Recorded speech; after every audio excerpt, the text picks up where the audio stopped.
Bismillahirrahmanirrahim. Assalamualaikum warahmatullahi wabarakatuh. Mungkin nanti saya ini di sini berusaha untuk membangun pondasi ya, membangun pondasi bagaimana kita menguliti apa yang disebut tesis saudara Haji Imaduddin Usman tersebut. Maka mungkin karena ini pondasi sedikit agak panjang, nanti wa ma ba'di minal mutakallimin yubna ala hadzal kalam insyaallah. Yang setelah saya insyaallah akan menambahkan bangunan-bangunan di atas pondasi tersebut insyaallah. Jadi saya mulai, slide PowerPoint-nya sudah bisa ditampilkan? Sudah masuk. Baik. Jadi ini membedah pemikiran Imaduddin dalam pembatalan nasab Ba'alawi. Ya, saya mulai dari sini.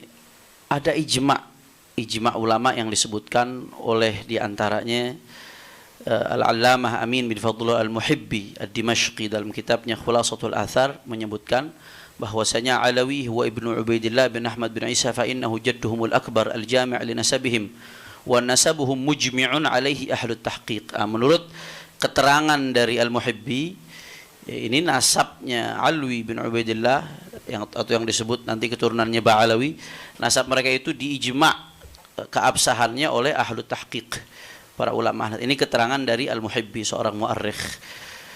Juga San'ani, pengarang Subulus Salam Syarah Bulughul Maram yang sangat dikenal di dunia pesantren Indonesia, itu mengatakan bahwasanya yang namanya Sada Ba'alawi itu Ahlul Bait bila raibin aqlan wa syar'an wa urfan, atau syar'an wa aqlan wa urfan. Ini dalam kitabnya Al-Masail Al-Mardiyah fi Ittifaq Ahli Sunnah wa Zaidiyah. Kalau nyarinya di Google mungkin enggak ketemu. Tahu ketemu apa enggak, wallahu alam.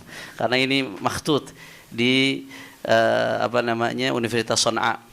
Nah, jadi kata As-San'ani, pengarang Subulus Salam ini, Sada Ba'alawi ini Ahlul Bait tanpa keraguan sedikit pun.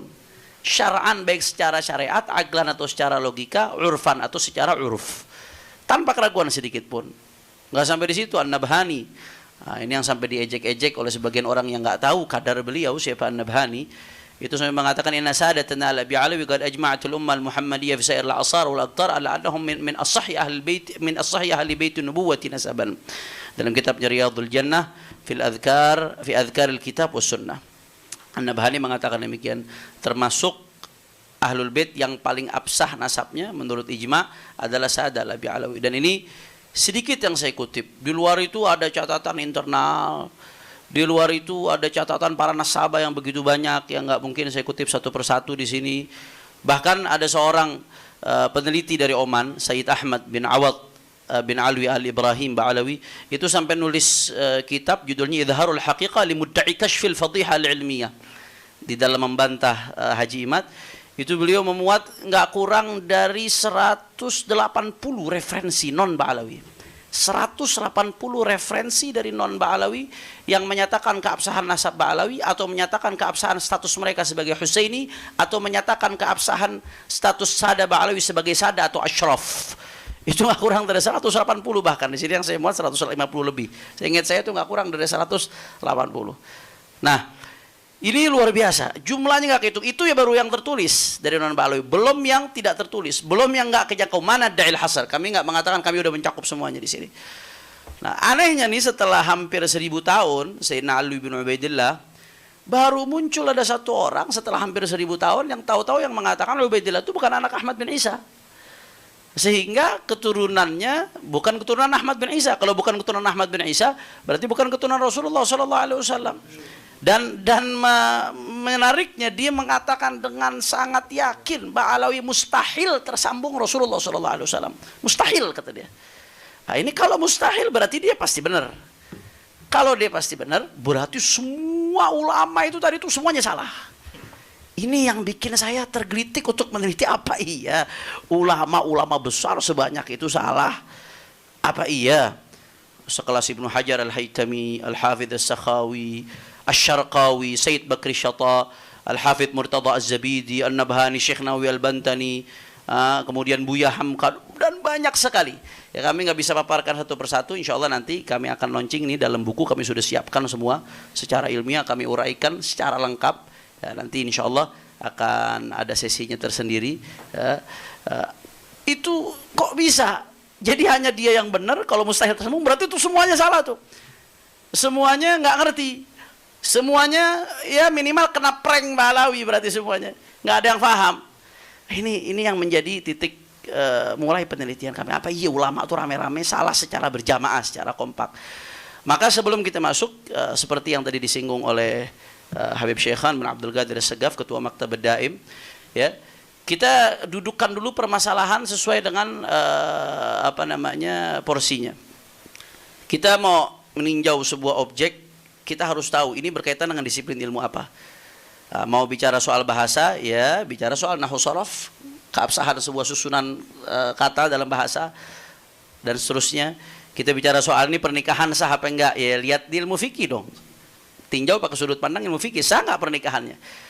Karena bukan seenaknya sendiri kita mau ninjau satu objek penelitian terus nentuin standar sendiri, kemudian bebas seenaknya sendiri menyatakan ini sah nggak sah. Coba dudukin dulu apa yang lagi dibahas. Ternyata yang kita bahas ini nasab, objeknya tentang nasab. Nasab itu ada ilmunya. Al-Allamah Haji Khalifah dalam kitabnya Kashfudz Dhunun itu menjelaskan bahwasanya ilmu al-ansab wa ilmun yuta'arraf minhu ansabun nas wa qawaiduhu al-kulliyatu wal juz'iyatu wal gharadu minhu al-ihtirazu 'an al-khata' fi nasab syakhsin. Ilmu nasab ini yang sama Mas Sugeng dibilang apa? Ilmu apa? Bangkai. Ilmu udah jadi bangkai katanya. Setahu saya para ahli-ahli DNA yang asli pun nggak pernah merendahkan disiplin keilmuan lain. Setahu saya menghargai disiplin-disiplin keilmuan lain. Itu ilmu ini ilmu yang diakui dalam disiplin keilmuan Islam khususnya. Itu sebagai ilmu yuta'arraf minhu ansabun nas, ilmu untuk mengetahui nasab-nasab orang. Wa qawaidu dan kaidah-kaidah dalam ilmu nasab, baik kaidah yang kulli atau kaidah yang juz'i. Apa tujuan ilmu nasab? Ini nih yang paling penting. Al-gharad minhu al-ihtiraz 'anil khata' fi nasabi syakhsin. Itu ada ilmu nasab supaya orang nggak salah di dalam menilai nasab seseorang. Maka kita kembali, kalau mau nilai keabsahan atau tidaknya sebuah nasab, ya lihat dong perspektif kaidah ilmu nasab itu seperti apa. Kita coba cek. Nah sekarang apa sih pertanyaan, apa tolak ukur keabsahan sebuah nasab? Saya ini singkat saja ya, karena nanti saya akan fokus masuk ke kritisi terhadap pemikiran saudara Haji Imad. Apa sih tolak ukur sebuah nasab? Ternyata para pakar teori ilmu nasab itu menyebutkan ada beberapa turuk, beberapa jalan untuk mengitsbat nasab, untuk mengakui keabsahan sebuah nasab. Ya, di antaranya ini yang saya sebutkan mungkin yang berkaitan dengan nasab jauh. Karena kalau saya rinci satu-satu, sebagian turuk itu yang berkaitan dengan nasab dekat. Yang berkaitan dengan nasab jauh, satu tercantum dalam kitab nasab yang ditulis oleh ulama ahli nasab atau nasabah yang terpercaya atau thiqah. Turuk ya, berarti jalan. Salah satu aja terpenuhi udah cukup. Yang kedua, tersebar luasnya serta terkenalnya nasab tersebut atau yang dikenal dengan syuhra istifadhah. Sekiranya nggak mungkin yang menyebarkan itu sepakat dusta. Nah, ini termasuk jalan yang mujma' alaih, ijma' madzhab Islamiyah, ijma' bahwasanya syuhra istifadhah, terkenalnya sebuah nasab, populernya sebuah nasab tanpa ada yang membantah satupun dari masa ke masa itu, ya, itu adalah termasuk salah satu cara menetapkan keabsahan sebuah nasab. Nah, ini ibarat-ibarat ini saya nggak perlu baca satu persatu ya, terlalu panjang kalau saya baca.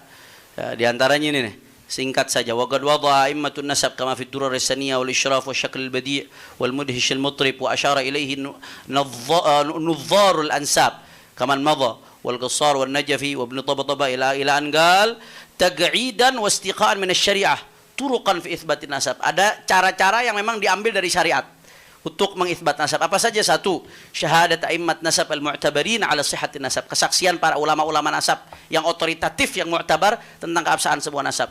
Kemudian as-sama' al-fashi wa huwa istifadatu dzikri 'inda al-'amma al-khassa, tersebarnya sebuah nasab dan seterusnya dan seterusnya.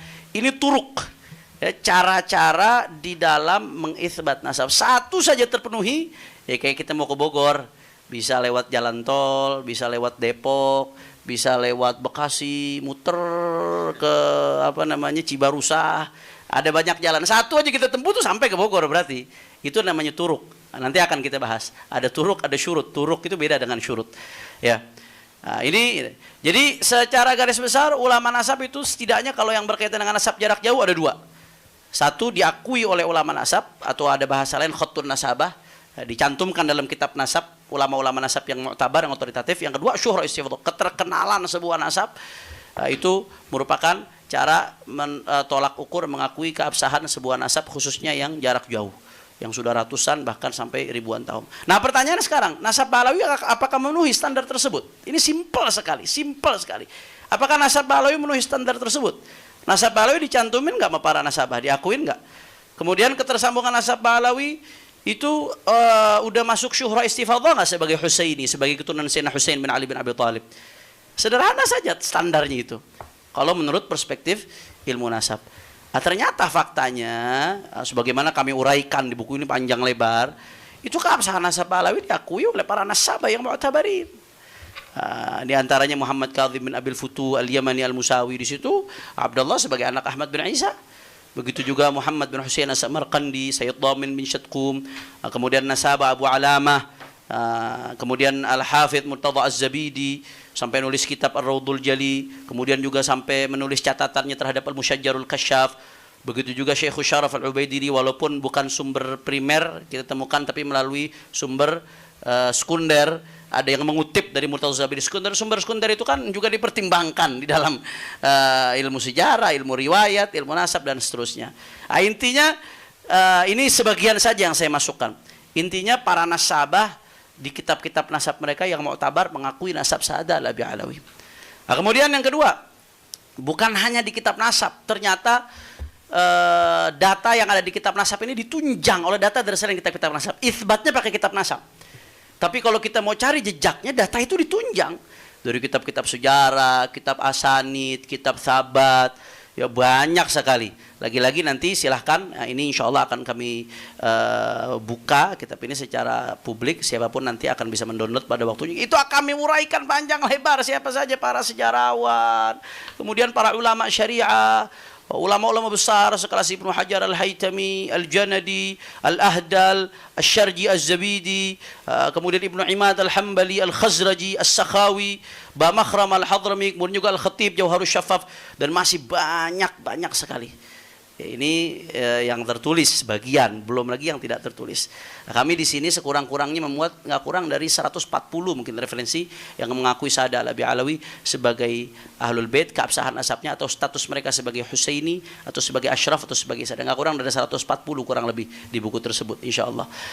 Kemudian juga belum lagi ulama Nusantara, Syekh Nawawi Al-Bantani, Hadratus Syekh Hasyim Asy'ari, Syekh Abdul Hamid Qudus, Ki Soleh Darat, Syekh Mahfud Turmusi, Syekh Mukhtar bin Atarid Al-Jawi Al-Bogori, Profesor Dr. Abdul Malik Karim Amrullah Tubuhi Hamka, Al-Allamah Ki Haji Abdullah bin Nuh, begitu juga Musidud Dunia Syekh Yasin Fadil, dan masih banyak lagi baik kitabatan atau nutqan. Juga syuhra istifadhah. Thariqah yang kedua untuk menetapkan keabsahan nasab syuhra istifadhah. Apakah nasab Ba'alawi diakui secara syuhra istifadhah? Ya, jelas. Nanti akan diuraikan secara pandang lebar oleh Al-Ustadz Muhaimin Bahiruddin dari Sarang, beliau alumni Sarang. Kemudian juga di sini dikatakan wa kutubut tarikh tafihatun bil alaf min tarajimil a'lam jazimatun anna fulan ibn fulan qurasyiyyun hasaniyun husainiyun syaibiyun ila akhirih wa lam yadhkuru li haula awamid an-nasab walam yashtarituha wa ma dzaka illa li syuhratihim bitilkal ansab wastifadtuha. Ya banyaknya kitab ulama yang secara serentak nyebutin Ba'alawi, Husaini, mereka Sada, Ashraf dan seterusnya. Banyaknya kitab-kitab ulama yang menyebut mereka sebagai Husaini saja walaupun enggak nyebutin amudun nasab. Itu enggak lain dan enggak bukan menjadi indikator keabsahan syuhra istifadhah di mata para ulama-ulama tersebut. Dan nanti akan kita bahas secara gamblang insyaallah. Nah, kesimpulannya kalau kita mau pakai tolak ukur ilmu nasab dengan dua turuk tadi, nasab Sa'adalah Ba'alawi hukumnya sah. Makanya Sayyid Mahdi Rajai dalam takrir beliau sebagai seorang pakar, sebagai seorang ahli yang hidupnya didedikasikan untuk meneliti nasab, bukan dadakan ya, bukan meneliti nasab dadakan, hidupnya didedikasikan untuk meneliti nasab, tahqiqan wa kitabatan. Itu dengan tegas mengatakan ya bahwasanya Sa'adalah Ba'alawi min khilal ibnihi Abdillah al-ma'ruf bismi Ubaidillah wa laqad ishtaharat sihhatu nasabi Sa'adalah bin Alawi min haythu al-fiqh wa ilm al-ansab wal haqa'iq at-tarikhiyah al-mukhtalifah wa taqarir ulama nasab mundu qurun. Yang namanya Mahdi Rajai ini An-Nasaba mengatakan nasab Ba'alawi sah dan keabsahan itu populer dari segi ilmu fiqih, dari segi ilmu nasab, dari segi fakta sejarah, dan dari segi takrir keterangan-keterangan dari ulama nasab mundu qurun semenjak berabad-abad, tanpa keraguan sedikit pun beliau mengatakan ini.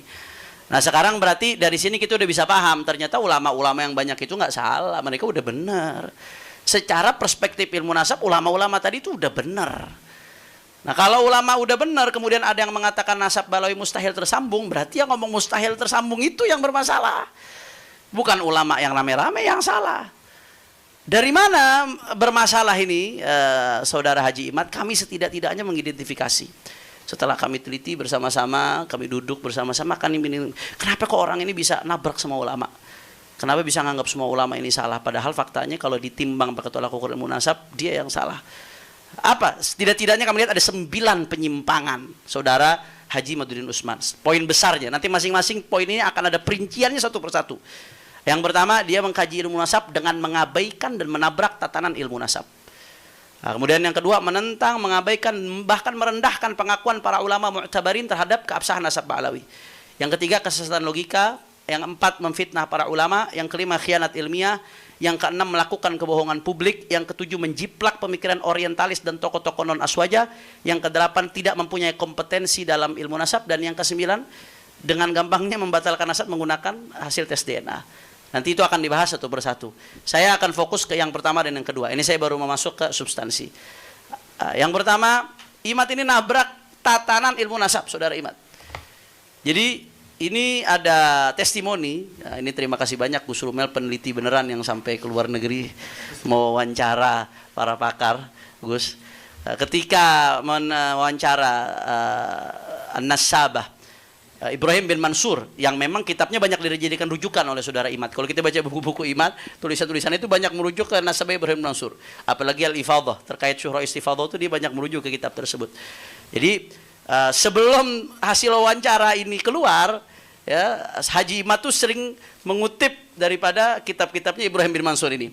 Nah, walaupun setelah hasil wawancaranya keluar ternyata ngakuin Ba'alawi, lain lagi itu ceritanya nanti. Ya. Kata beliau, la yubtilu nasab al-asyraf al-Ba'alawi al-Husainiyin illa rajulun jahilun bi usul wa qawaid ilmu nasab. Enggak membatalkan nasab Ba'alawi kecuali orang yang enggak ngerti usul dan kaidah ilmu nasab. Itu salah satu sebab utamanya. Nah, sekarang saya pengen buktikan benar nggak nih omongan beliau. Coba kita lihat. Apa aja kaidah ilmu nasab yang ditabrak oleh Haji Imaduddin Usman ini. Yang pertama, mewajibkan kitab sezaman. Ini ada artikel, dia menulis kitab sezaman adalah mutlak untuk meneliti kesahihan nasab. Mutlak, berarti nggak boleh nggak. Kalau nggak ada kitab sezaman, di setiap tabaqatun nasab, itu harus ada kitab sezaman, berarti itu kalau mutlak ya. Nah, kalau nggak ada, berarti nanti nggak sah sebuah nasabnya. Kalau bahasa beliau, kitab sezaman atau yang mendekati. Nah, sekarang saya pengen urai dulu. Kita lihat mata rantai dari kesimpulan Imad ini, ada mata rantai yang hilang. Kita perhatikan baik-baik. Pertama, mata rantainya kita urut nih. Imad mensyaratkan kitab sezaman sebagai syarat mutlak. Yang kedua, para habaib dianggap tidak memberikan syarat yang diminta Imad. Mata rantai yang ketiga, karena tidak ada kitab sezaman, Imad haqqul yaqin, pakai qaf. Haqqul yaqin, bahwa nasab Ba'alawi rungkat dan para muhibbin Imad bersorak riang gembira. Ini dari satu ke dua ini ada mata rantai yang harusnya dilompati. Apa yang dilompati? Seharusnya tuh kita sebelum beralih ke yang kedua, nanya dulu dalam ilmu nasab, apakah kitab sezaman merupakan syarat mutlak dan satu-satunya syarat untuk mengkonfirmasi sebuah nasab? Ini dilompati. Jadi langsung ahlan wa sahlan, nggak ada kitab sezaman berarti rungkat, berarti batal. Ajib. Pertanyaan yang belum dijawab, kitab sezaman itu syarat atau bukan dalam ilmu nasab? Nah, setelah kami teliti dalam buku-buku kitab-kitab teori ilmu nasab, ya, ternyata nggak ada satupun ulama yang menjadikan adanya kitab sezaman itu sebagai syarat mutlak. Syarat mutlak keabsahan sebuah nasab, nggak ada. Yang ada apa? Tadi khutun nasabah, ada keterangan dari nasabah walaupun nggak sezaman. Kemudian juga syuhra istifadhah. Bahkan di sini Sayyid Walid Al-Uraidi. Walid Uraidi ini cucu daripada Ahmad bin Isa, dari jalur Ali bin Ahmad bin Isa. Dan dia ngakuin Ba'alawi. Padahal kalau Ubaidillah itu fiktif, harusnya yang protes dia. Karena kakek saya dicuri ini, dicangkol ini, jadi apa istilahnya? Cangkok.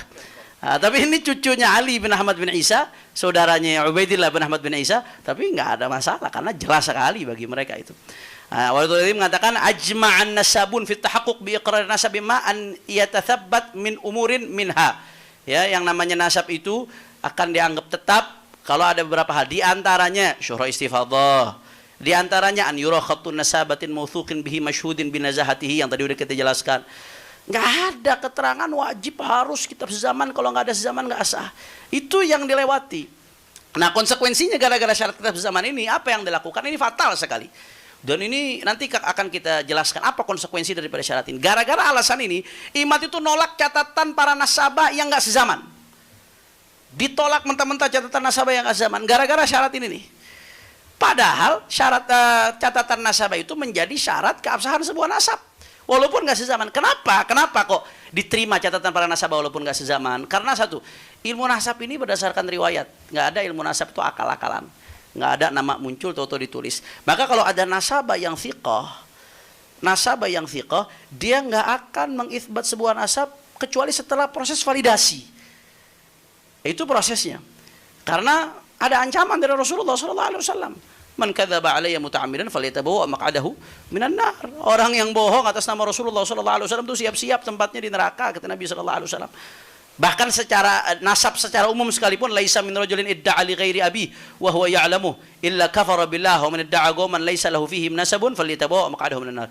Ya, itu orang yang ngaku-ngaku bukan bapaknya itu adalah kufur. Ngaku-ngaku aja kufur, apalagi nyambungin nasab orang. Dan mendapatkan ancaman laknat dalam riwayat-riwayat hadis lain. Maka para nasabah yang thiqah ini nggak sembarangan. Dia kalau sudah nyatet melalui proses validasi, ya betul-betul diperiksa. Ini betul-betul nyambung apa enggak? Dan pasti by data sebelumnya. Walaupun ya tradisi catatan kaki itu sejak kapan sih? Tradisi nyebutin sumber sejak kapan sih?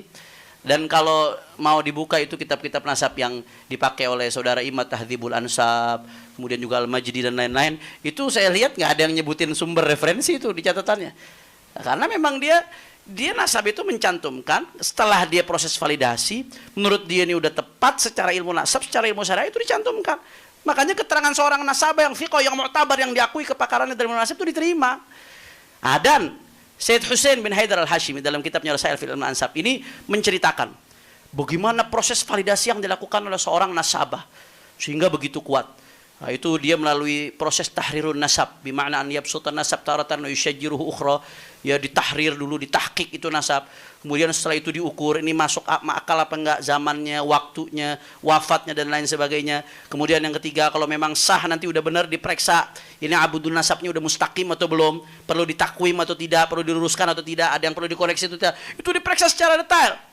Nah, ini sebelum saya lanjut sedikit ini ada yang lucu nih. Ini dikutip oleh saudara Imad di dalam salah satu artikelnya, ibarat ini untuk membenarkan syarat sezaman. Nah, kata-kata ini nih. Nasabah itu kalau sudah memvalidasi nasab, wa yuwathiq hadhihi tabaqat minal masadir al-mu'tabarah ma'amkan ila akhir tabaqatin yumkinu tawthiquha wa takhrijuha min tilkal masadir. Nah, ini oleh Imad dikatakan ini sebagai syarat untuk menilai keabsahan sebuah nasab. Padahal begitu saya buka ke kitab aslinya, itu Sayyid Hussein bin Haidar al-Hashimi lagi cerita, ini loh proses nasabah kalau lagi memvalidasi sebuah nasab. Artinya kalau udah ada nasab dicantumkan oleh nasabah itu udah melalui proses ini, itu yang pertama tuh. Jadi ini bukan syurut itsbatun nasab, bukan. Sayyid Hussein bin Haidar al-Hashimi lagi cerita, ini loh proses validasi nasab yang dilakukan oleh para nasabah al-habar yang sekarang kitab-kitabnya itu kita nikmati. Jadi justru ini menguatkan bahwasanya keterangan seorang nasabah itu luar biasa validasinya. Kemudian yang kedua ada yang menarik. Himat ini menerjemahkan wa yuwathiq hadhihi tabaqat minal masadir al-mu'tabarah ma'amkan ila akhir tabaqatin yumkinu tawthiquha wa takhrijuha min tilkal masadir. Wa yuwathiq diartikan dan nasabah itu harus menguji. Yuwathiq itu diartikan menguji. Saya ingat betul itu di websitenya. Jangan sampai direvisi nanti Gus tulisan di websitenya itu.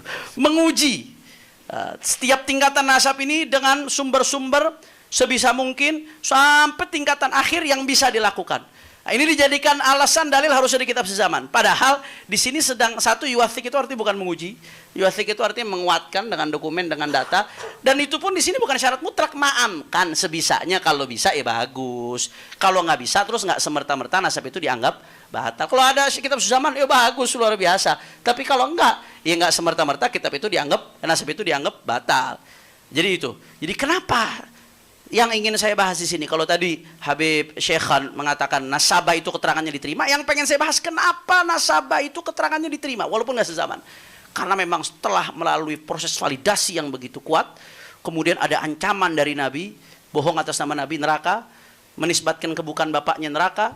Bahkan Ibnu Hajar juga memberikan postulat bagaimana seorang itu ulama harus punya ghirah, Jangan sampai ada orang yang intisab ke Rasulullah Shallallahu Alaihi Wasallam ya, bighairi yang padahal dia nggak berhak, nggak nyambung nasabnya tapi dia pura-pura nyambung. Itu jadi ghirahnya para ulama betul dalam menjaga kemudian nasab Rasulullah SAW. Sehingga seorang nasabah itu keterangannya walaupun nggak sezaman, sudah barang tentu dia wajib untuk mengambil data dari yang sebelum-sebelumnya, sehingga apa yang dia cantumkan itu harus sudah terverifikasi menurut standar ilmu nasab dan ilmu syariat. Nah, dan ini pola yang dilakukan dalam ilmu nasab sejak awal. Ini dalam kitab Usul wa Qawaid fi Kashfi Mudda'i Syaraf wa fi Kashfi Mudda'i Syaraf karya Ibrahim bin Mansur juga. Di sini dikatakan walaisatir riwayah fadlan an wathiqatin nasab syai'an muhdatsan la aslahu fi ilmi nasab. Balin nasab qama ala riwayah faha kutubun nasab al-mutaqaddimah ka kitab nasab Quraisy limu'rij bin Amr ibn al-Harith as-Sadusi. Ini tahqiq alam mesti ditahqiq, mesti dipastikan. Wa jamharatun nasab ibn al-Kalabi Hisham bin Muhammad ibn Sa'ib tahun 204, yang tadi tahun 195. Wa ghairi hamdal kutub kullu hagamat al riwayah. Kitab-kitab nasab yang paling awal sekalipun nasab Quraisy, kemudian jamharat nasab itu baru ada tahun 195 wafatnya mualifnya. Dan tahun 204. Artinya apa? Nasab yang diceritakan nasab orang-orang yang ratusan tahun sebelumnya. Tapi kenapa diterima? Karena mereka memang melakukan periwayatan dari lisan ke lisan yang mereka cantumkan sudah sesuai standar daripada ilmu syariat, maka mereka cantumkan. Karena kalau mau dituntut harus sezaman, ini nggak ada yang diterima. Ini dari awal munculnya ilmu nasab nggak ada yang diterima. Karena awal pun tahun 195 wafatnya itu pengarang Nasab Quraisy dan pengarang Jamharatun Nasab tahun 204 wafatnya, itu meriwayatkan, menceritakan tentang nasab-nasab yang ratusan tahun sebelumnya, dan itu diterima oleh para ulama. Nah, karena mereka berdasarkan satu thiqah periwayatannya. Yang kedua, nggak mungkin mereka ngarang-ngarang. Kalau mereka ngarang-ngarang terbukti ulama akan menjarah. Ulama akan kompetensi dia sebagai seorang nasabah dan kethiqahannya akan diserang oleh para ulama. Itu yang pertama. Kemudian ada contoh-contoh. Ini saya kasih contoh-contoh real. Bagaimana para ulama itu selama nasab itu syuhra wal istifadah, terkenal, ulama-ulama itu akan menerima nasab tersebut walaupun nanti ada nama-nama yang kalau ditarik ke atas nggak akan ketemu di kitab nasab manapun, di kitab tarajim manapun. Ini kita bisa lihat ini. Nah, ini namadzij qabul riwayat amudin nasab raghma adami dzikri ba'd al-ajdad fil kutub. Saya kasih contoh-contohnya. Ini saya ambil dari kitab Usul wa Qawaid fi Kashfi Mudda'i Syaraf. Kita lihat. Ini contohnya diantaranya Imam Ahmad bin Hanbal. Imam Ahmad bin Hanbal itu beliau seorang Syaibani Adnani. Nasabnya beliau adalah Imam Ahmad bin Hanbal, Ahmad bin Muhammad bin Hanbal bin Hilal bin Idris bin Abdullah bin Hayyan bin Abdullah bin Anas bin Auf bin Qasid bin Mazin bin Syaiban bin Zuhul ila akhir sampai Ma'ad dan Adnan. Nah, beliau Syaibani Idrisi dan ini diakui. Beliau sebagai seorang bukan Syaibani Idrisi, Syaibani Adnani. Syaibani Idrisi jadi Syaibani Adnani ya. Padahal kata ulama itu kalau ditarik ke atas ada kakeknya yang namanya Auf dan Qasid. Itu Auf dan Qasid mau dicari ke kitab tarajim manapun, mau dicari ke kitab nasab manapun nggak bakal ketemu. Tapi ini diakui, diterima. Kenapa? Karena periwayatannya dari jalur orang yang fiqh. Ditunjang dengan syuhra istifadah, nggak ada yang ingkar beliau sebagai Syaibani, sebagai Adnani. Nah, maka di sini kalau disyaratkan kitab sezaman, waduh, Imam Ahmad bin Hanbal rungkat ini nasabnya bisa-bisa. Dan itu nggak dilakukan oleh para ulama. Dan menariknya lagi, nasab Imam Ahmad bin Hanbal ini diambil dari khatnya Imam Ahmad bin Hanbal sendiri dan dari riwayat Ibnu Al-Hafidz Abdullah bin Ahmad bin Hanbal. Tapi karena thiqah perawinya dan memang punya standar keilmuan, punya kompetensi, punya seorang yang mu'tabar, diakui, diterima, nggak ada masalah. Walaupun ada nama-nama yang nggak disebut. Kemudian contoh yang kedua, Al-Khatib Al-Baghdadi itu mengakui nasab Ali bin Muhammad bin Ahmad sebagai Al-Qurashi. Nasabnya Ali bin Muhammad bin Sulaiman bin Mansur bin Abdullah bin Muhammad bin Mansur bin Musa bin Sa'ad bin Abdullah bin Malik bin Anas bin Abada bin Jabir bin Wahab bin Dhabbab bin Hujair bin Abd bin Ma'is atau Mu'is, mungkin ada beberapa nama-nama yang harus ditahqiq karena a'lam itu, mohon maaf saya sekali lagi kalau ada salah penyebutan. Bin Amir bin Lu'ay bin Ghalib. Nah, ini diakui oleh Al-Khatib Al-Baghdadi. Padahal kalau dirunut ke atas ada kakeknya yang namanya Abdullah dan Muhammad bin Mansur itu. Abdullah dan Muhammad bin Mansur. Abdullah dan Muhammad bin Mansur. Ini nama mau dicari di kitab nasab manapun, kitab sejarah manapun, kitab tarajim manapun nggak ketemu nama ini kalau dicari. Tapi sama Khatib Baghdadi diakui. Kenapa? Karena ada syuhra istifadhah. Dan perawinya thiqah, bisa diterima. Nah, ilmu nasab itu mabniun ala riwayah seperti ini. Kalau mau ditarik kitab sezaman, wah, ini apa namanya, nggak akan ketemu, rungkat. Nah, tapi kenapa ulama ngakui? Karena tadi syuhra istifadhah dan melalui jalur periwayatan yang bisa diterima, yang thiqah. Padahal Khatib al-Baghdadi itu kalau ngelihat nasab yang ngawur, beliau akan tegas ngomong. Contoh seperti ada Talhah Abul Qasim al-Ghadhi al-Basri. Itu dia nyebutin bahwasanya ayahnya Muhammad bin Ja'far bin Tammam bin Ali bin Muttalib bin Muhammad bin Sri bin Abdullah bin Harith bin Al-Abbas bin Abdul Muttalib. Ya, wa balagani 'anna al-Qadhi Umar bin Abdul Wahid wa qauman Hashimiyyin min ahli al-Basra ankaru nasabahu wa za'amu annahu da'i.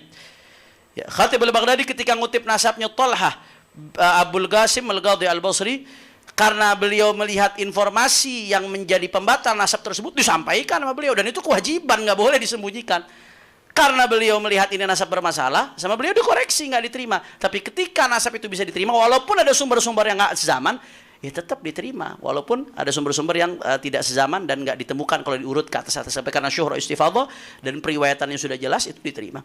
Kemudian juga ini ulama banyak sekali, Al-Hafidz Adz-Dzahabi, Al-Imam As-Subki, Ibnu Hajar Al-Asqalani, Ibnu Katsir, As-Suyuti, itu mengakui nasab Ibnu Sayyidin Nas Al-Ya'muri Al-Adnani. Ibnu Sayyidin Nas Al-Ya'muri Al-Adnani sampai kepada Adnan. Karena apa? Karena ada periwayatan amud sisa nasab beliau kepada Ya'mur bin Malik bin Adnan. Dan ini intisabnya beliau kepada Adnani, ini syuhra istifadhah. Makanya begitu ada riwayat amud tersebut langsung diterima, nggak ada masalah. Padahal kalau dirunut ke atas ada kakeknya yang namanya Muhammad bin Abdullah bin Abdul Aziz dan Mundhi dan Abdul Jabbar. Itu 3 kakeknya yang namanya itu mau dicari di kitab nasab manapun nggak bakal ketemu.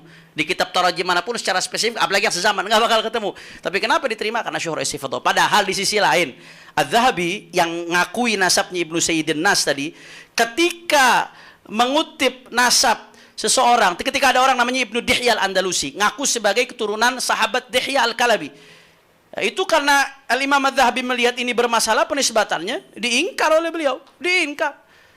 Artinya ulama-ulama ini kalau ada nasab yang nggak bermasalah, mereka yang akan protes, mereka nggak akan diem. Ketika mereka semua nerima, karena bagi mereka udah memenuhi standar ilmu nasab, memenuhi standar ilmu syariat dan ilmu sejarah bagi para muarikhin. Ini sederhana sekali sebetulnya. Kemudian juga Al-Hafidz Ibnu Hajar pengakui nasab Al-Imam Ibnu Khalil sebagai keturunan Sayyidina Utsman Ibnu Affan. Karena apa? Karena ada periwayatan amud silsilah nasab beliau kepada Sayyidina Utsman. Dan intisabnya Ibnu Khalil ini kepada Sayyidina Utsman ini udah syuhra istifadhah. Padahal kalau ditarik ke atas itu, ya, nasab tersebut itu ada 2 nama, Sa'ad dan Talha. 2 nama ini nggak pernah ditemukan baik dalam kitab nasab, sejarah atau tarajim. Apakah langsung diputuskan rungkat? Enggak, Ibnu Hajar menerima. Kenapa? Karena syuhra istifadhah dan perawi nasabnya itu seorang yang thiqah yang bisa diterima.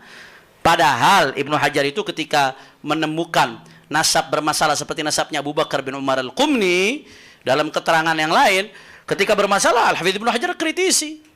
Al-Hafidz Ibnu Hajar mengoreksi nasab tersebut.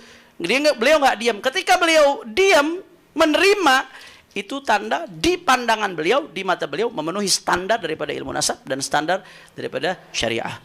Itu yang penting. Makanya dari sini Hadza Ibrahim bin Mansur lagi beliau mengatakan qaidah bab qabul riwayat amudin nasab wa thiqatuhu wa iqraruha muttaridatun 'inda ulama al-Islam wal 'amal 'alayha fi qabul riwayah wal thiqah min al-mutaqaddimin wal mutaakhirin talama lam yunkir 'alimun min ulama an-nasab ibnan fi amudin nasab bi annahu min walad fulan aw nussa atau nassa ala annahu munqaridun aw minathun aw ibaratun tufidu annahu la 'aqiba lahu فتقبل حينئذ رواية عمود النسب أو وثيقته في ظل شهرته الصحيحة السليمة من الجرح القادح المفسر تأسيا بهدي المتقدمين من حفاظ الإسلام البارعين في أحوال الرجال وعلم النسب كما تقدم شرحه والتدليل عليه. Ya, ini kaidah seperti ini sudah menjadi kaidah yang muttarid di kalangan ulama nasab. Selama syuhra istifadhah, ada periwayatan yang bisa diterima walaupun nggak sezaman. Selama nggak ada ulama nasab yang ingkar. Salah satu anaknya nggak ada yang ingkar, ya, bahwasanya fulan anak fulan. Kalau diingkari, itu nanti yang akan jadi catatan untuk ditinjau. Atau ada nas munqarid, atau ada nas minath, ini keturunannya perempuan, atau ada ibarat-ibarat yang menunjukkan ini nggak punya anak nih. Nah, kalau ada keterangan seperti itu nanti akan jadi bahan peninjauan. Tapi selama nggak ada keterangan seperti itu adalah kaidah muttaridah yang diamalkan oleh para ulama dari dulu, periwayatan nasab itu diterima walaupun nggak sezaman selama ada syuhrah dan istifadhah. Nah, jadi kesimpulannya yang ingin saya jelaskan di sini, ya, mata rantai yang tadi dilompati itu, syarat keharusan konfirmasi kitab sezaman pada setiap nama dalam silsilah nasab dan mengabaikan catatan nasabah thiqah yang tak sezaman adalah syarat yang dibuat-buat oleh imat sendiri dan bertentangan dengan metodologi para ulama. Nah, sekarang saya pengen masuk ke pembahasan yang nggak kalah penting. Apa sih dampak fatalnya pemaksaan syarat konfirmasi zaman itu? Apa dampak fatalnya? Ini konsekuensinya nggak main-main ini. Konsekuensinya nggak main-main. Kalau diwawancaranya Gus Rumel kepada Syekh Ibrahim bin Mansur, kalau mau dipaksain itu kaidah, semua nasab batal. Semua nasab batal kalau dipaksain kaidah tersebut. Ketika diwawancara sama Gus Rumel itu. Ya, kenapa? Ya karena siapa orang, ini kita nggak bicara di atas-atas saja, apalagi sampai ke bawah-bawah. Yang dicatat oleh ulama, apalagi eksternal. Keluarga siapa yang dicatat sampai sedetail itu? Harus tiap kitab sezaman ada yang nyatet. Ente kira ulama duk capil satu-satu dicatat semuanya detail. Nah, ini apa konsekuensi fatalnya? Yang pertama konsekuensi fatalnya runtuhnya adalah ulama-ulama yang mengesahkan nasab tanpa syarat kitab sezaman. Ini otomatis runtuh mereka. Karena berarti mereka sudah berani menetapkan nasab yang nggak memenuhi standar. Berarti mereka berani menetapkan nasab yang harusnya nggak tersambung dijadikan tersambung. Itu yang pertama tuh. Ulama yang segitu banyaknya yang berani mengesahkan nasab, padahal dianggap nggak ada kitab zaman, itu runtuh tuh adalahnya semua. Apakah segampang itu meruntuhkan adalah para ulama kita sehingga berani mengakui nasab yang harusnya nggak tersambung menjadi tersambung? Itu yang pertama. Yang kedua, ini kalau kita mau bahas panjang sekali ini. Yang kedua, akan ada banyak sekali nasab-nasab yang rungkat. Nasab yang rungkat, saya kasih contoh. Yang pertama, ini yang sering dibawain Gus Wafi dalam ceramah-ceramahnya. Aba'u khairul khalqi hifdhuhum yajib abuhu Abdullahi Abdul Muttalib fahashimun abdu manafin wa qusay kilabun murratun faqa'bun falu'ay faghalibun fihrun famalikun yalih nadrun kinanatun huzaimatul waji mudrikatun Ilyas mudarni daru ma'adu adnanuhumul akhyaru. Nasab Nabi sampai Adnan. Nasab Nabi sampai Adnan yang menurut sebagian ulama itu wajib dihafalkan. Nah, itu kalau mau dicari kitab sezaman itu bahwasanya Ma'at anak Adnan, Nizar anak Ma'at, Mudar anak Nizar, Ilyas anak Mudar, Mudrika anak Ilyas, Huzaimah anak Mudrika, Kinana anak Huzaimah. Waduh, rungkat semua itu kalau mau cari kitab sezaman. Kita kalau mau konsisten ya. Bicara soal kitab sezaman kan katanya kaidahnya ilmiah. Ya udah betul-betul lintas keilmuan. Kalau mau konsisten ya rungkat semua ini. Karena itu baru ada di kitab-kitab sejarah dan kitab-kitab hadis yang kebanyakan dikodifikasi pada abad ketiga Hijriah. Nah, itu yang pertama, contoh sederhana. Nah, silahkan coba, ada nggak kitab-kitab sezaman yang mengkonfirmasi masing-masing setiap daripada ini? Kalau mau dipaksakan syarat kitab sezaman, rungkat. Nas'alullah al-afiyah, na'udzubillah min dzalik. Dan harus kitab nasab lagi katanya. Sezaman harus kitab nasab lagi. Kemudian, ini contoh sederhana. Ada versi. Leluhur Wali Songo yang diklaim di forum Benda Kerep. Ya, ada salah satu versi. Karena ada beberapa banyak versi yang saya dengar, yaitu bernama Jamaluddin Husain Al-Akbar bin Mahmud Nasiruddin bin Husain Jalaluddin Makhdum bin Ahmad Kabir bin Husain Jalaluddin Al-Bukhari bin Ali bin Ja'far bin Muhammad bin Mahmud, ini nih, bin Ahmad yang wafat tahun 388 Hijriah, bin Ahmad bin Abdullah bin Ali bin Ja'far, bin Ahmad bin Abdullah bin Ali bin Ja'far, ibnu Imam Ali Al-Hadi, ibnu Imam Muhammad Al-Jawad, ibnu Imam Ali Ridha, ibnu Imam Musa Al-Kadhim. Ahmad bin Abdullah bin Ali bin Ja'far. Ini yang menjadi titik konsentrasi kita perhatikan. Dan dalam kitab Tahdhibul Ansab halaman 149 itu ditulis bahwasanya Muhammad sebagai anak dari Abdullah bin Ali bin Ja'far, nggak disebutkan Ahmad. Begitu juga dalam kitab Al-Majdi halaman 331 itu tertulis hanya nama Muhammad sebagai anak dari Abdullah bin Ali bin Ja'far bin Hadi. Sampai ke Asy-Syajarah Mubarakah yang menjadi senjata andalannya Haji Maduddin ini, yang nanti akan kita kuliti insyaallah soal Syajarah Mubarakah secara detail. Itu halaman 94 mengatakan bahwa seluruh keturunan Abdullah bin Ali bin Ja'far bin Ali Al-Hadi hanya melalui anaknya yang bernama Muhammad Al-Ashqar.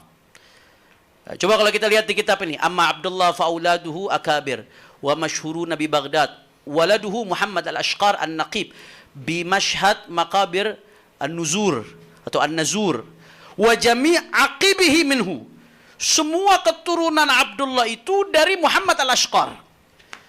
Sedangkan tadi disebutkan dari Ahmad bin Abdullah bin Ali. Ahmad keturunannya katanya. Kemudian kalau kita lebih jauh lagi, Ar-Razi ini pakai jumlah ismiyah, berarti tertutup tuh kemungkinan adanya tambahan, kecuali kalau ada kitab yang lebih tua. Ini kalau kita ngikutin kaidahnya Haji Imaduddin, ya.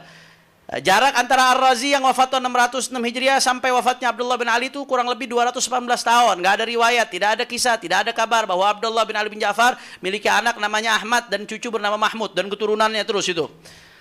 Dan dalam kitab Al-Asili juga demikian, nggak ditulis nama Ahmad bin Abdullah. Dan Muhammad Kazim bin Abil Futu Al-Yamani juga demikian.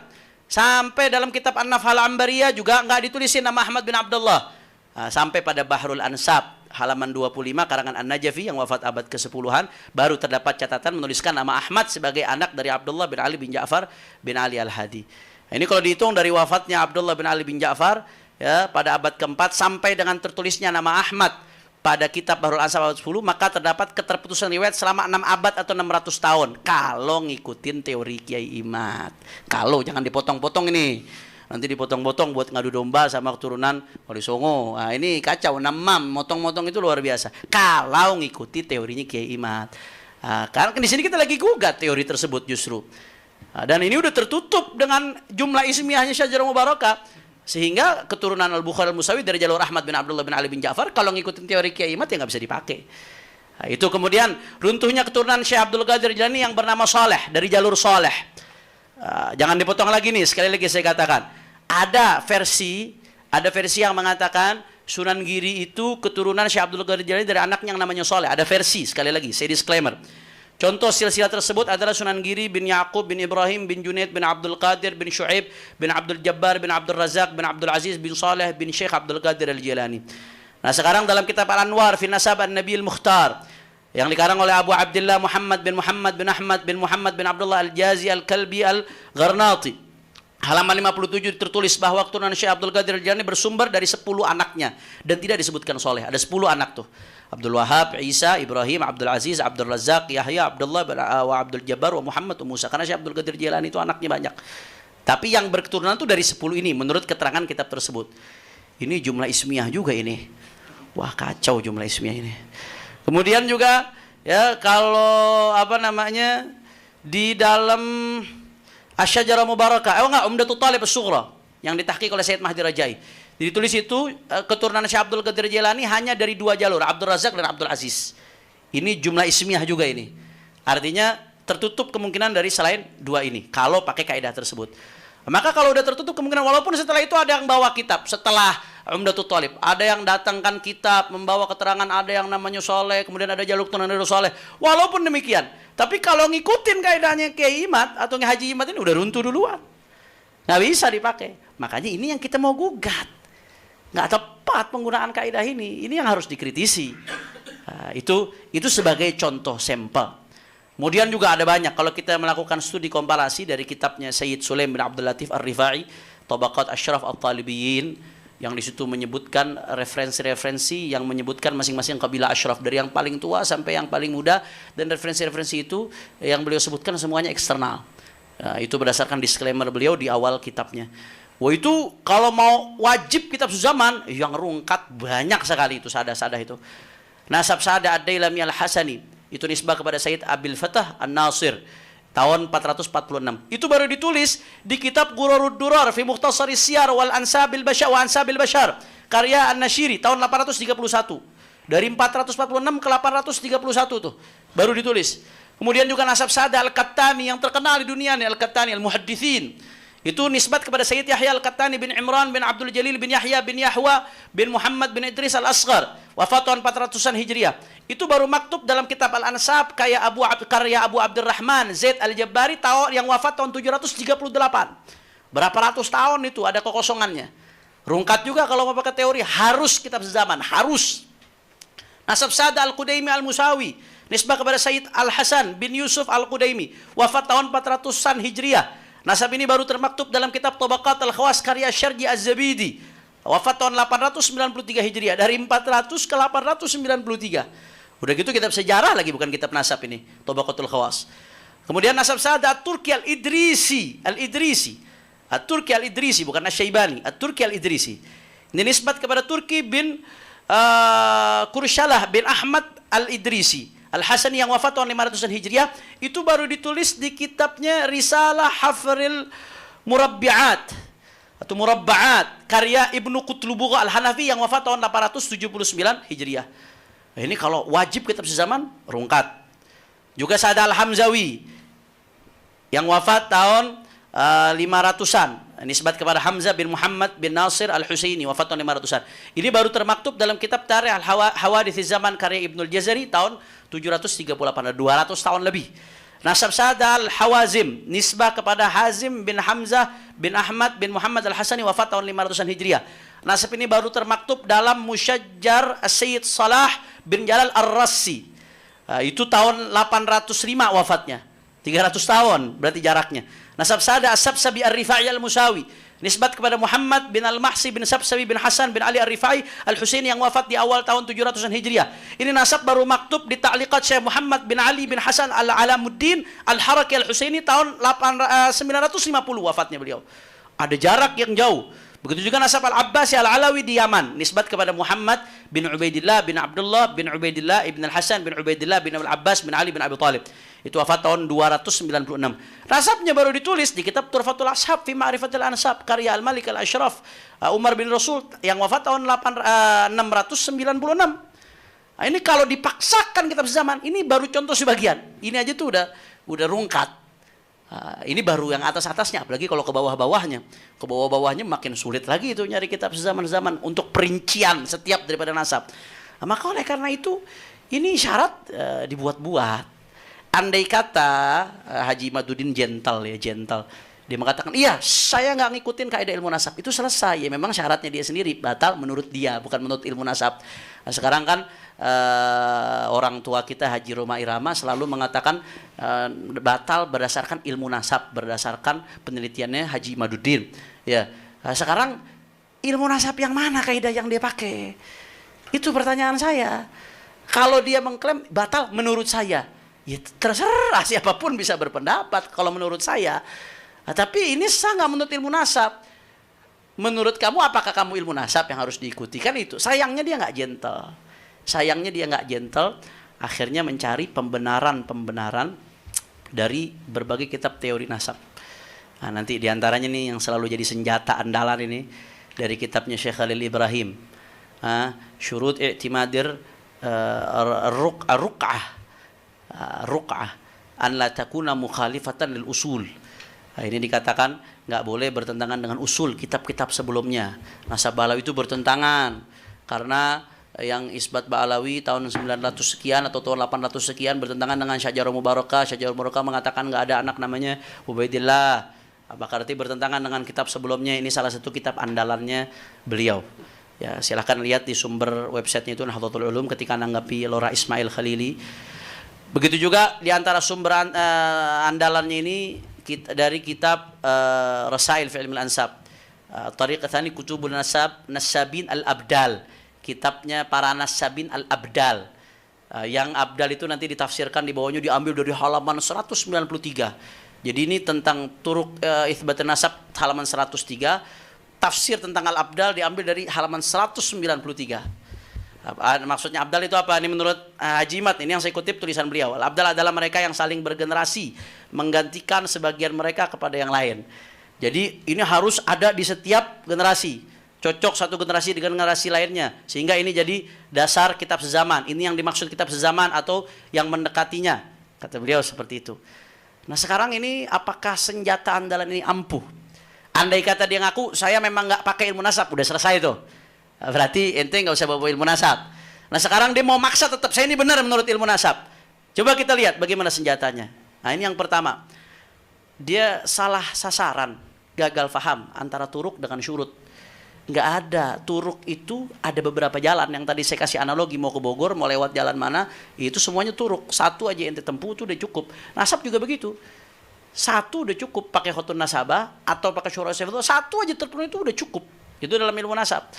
Baik di dalam kitab Durus fi Ilmil Ansab ini disebutin turuk yathbutu bi arba'i turuk. Ini dikutip dari kitab ini, tapi awalnya mungkin nggak diperhatikan. Sehingga jadi syarat mutlak. Kemudian juga ini dari kitab Rasail fi Ilmil Ansab yang dipakai oleh Haji Imad, waqad adda ulama nasab khamsat tara'iq li thubutihi. Ada 5 turuk lagi turuk. Ada 5 jalan, tara'iq. Tariqun, turuk, tara'iq. Jam'ul jawami', tara'iq, fa'ail. Tariqun, turuk, tara'iq. Ya, ada 5 cara. Satu aja terpenuhi udah selesai. Kok jadi syarat mutlak? Dia ngutip ibarat itu untuk menguatkan pendapatnya. Syarat kitab zaman itu syarat mutlak. Ini dari mana ceritanya? Padahal ulamanya sendiri mengatakan satu terpenuhi udah selesai. Nah, jadi repot ini kalau ulama semuanya mau disalahkan. Padahal membedakan antara turuk sama syurut aja agak kerepotan. Kalau syurut harus terpenuhi semua. Syarat sah sholat ada sekian misalkan. Harus terpenuhi semua. Satu nggak terpenuhi batal. Kalau turuk nggak seperti itu. Satu terpenuhi selesai. Kemudian yang kedua, ya, Haji Imad penafsiran tentang abdal diambil dari halaman yang jauh sekali tadi itu. 190 berapa itu barusan? 193. Padahal turuk itsbatun nasab dibahas di 103. Ya. Padahal kalau beliau mau turun 5 baris saja. Turun 5 baris saja tuh. Ini kan dia ngambil yang pertama nih, Kutubun Nasabin al-Abdal. Cara penetapan nasab harus ada di kitab-kitabnya para ulama nasabin yang abdal dari generasi ke generasi. Yang terus menggantikan dari generasi ke generasi, perhatikan. Sehingga harus ada kitab sezaman. Padahal kalau mau turun 5 langkah aja atau 5 baris. 1, 2, 3, 4, 5. Ketemu. Nggak usah sampai 80 halaman Kiai kejauhan. 5 baris aja Kiai. Wa mata urifa khattun nasabal muhaqqiq thiqah fa innahu yu'mal bihi. Kapan didapatkan khattun nasabah, tulisan nasabah yang muhaqqiq, yang betul-betul ahli tahqiq dalam nasab, thiqah yang betul-betul punya kredibilitas, maka fa innahu yu'malu bihi, dipakai. Walau satu nasabah mufrad. Nanti nasabah dibilang jamak lagi, Gus. Nasabah dibilang jamak. Itu siqat mubalaghah, kayak allamah, itu nasabah allamah. Satu al-muhaqqiq thiqah yu'mal bihi. Wa yakun mustadanan syari'an, itu jadi sandaran syariat. Wa alaihi al-amal fil qadim wal hadith, itu menjadi, dan ini diamalkan baik dulu atau sekarang oleh para ulama diamalkan. Bahkan di sini yang lebih menarik lagi, wa kadza al-amalu bil wijadat. Ini panjang lagi kalau kita mau bahas nih. Intinya beliau ngutip secara sepotong, hanya yang sesuai kebutuhan untuk membenarkan pemikiran itu doang yang dikutip. Sisanya beberapa baris kemudiannya nggak dikutip. Malah lompat ke halaman sekian padahal nggak sesuai dengan maksudnya.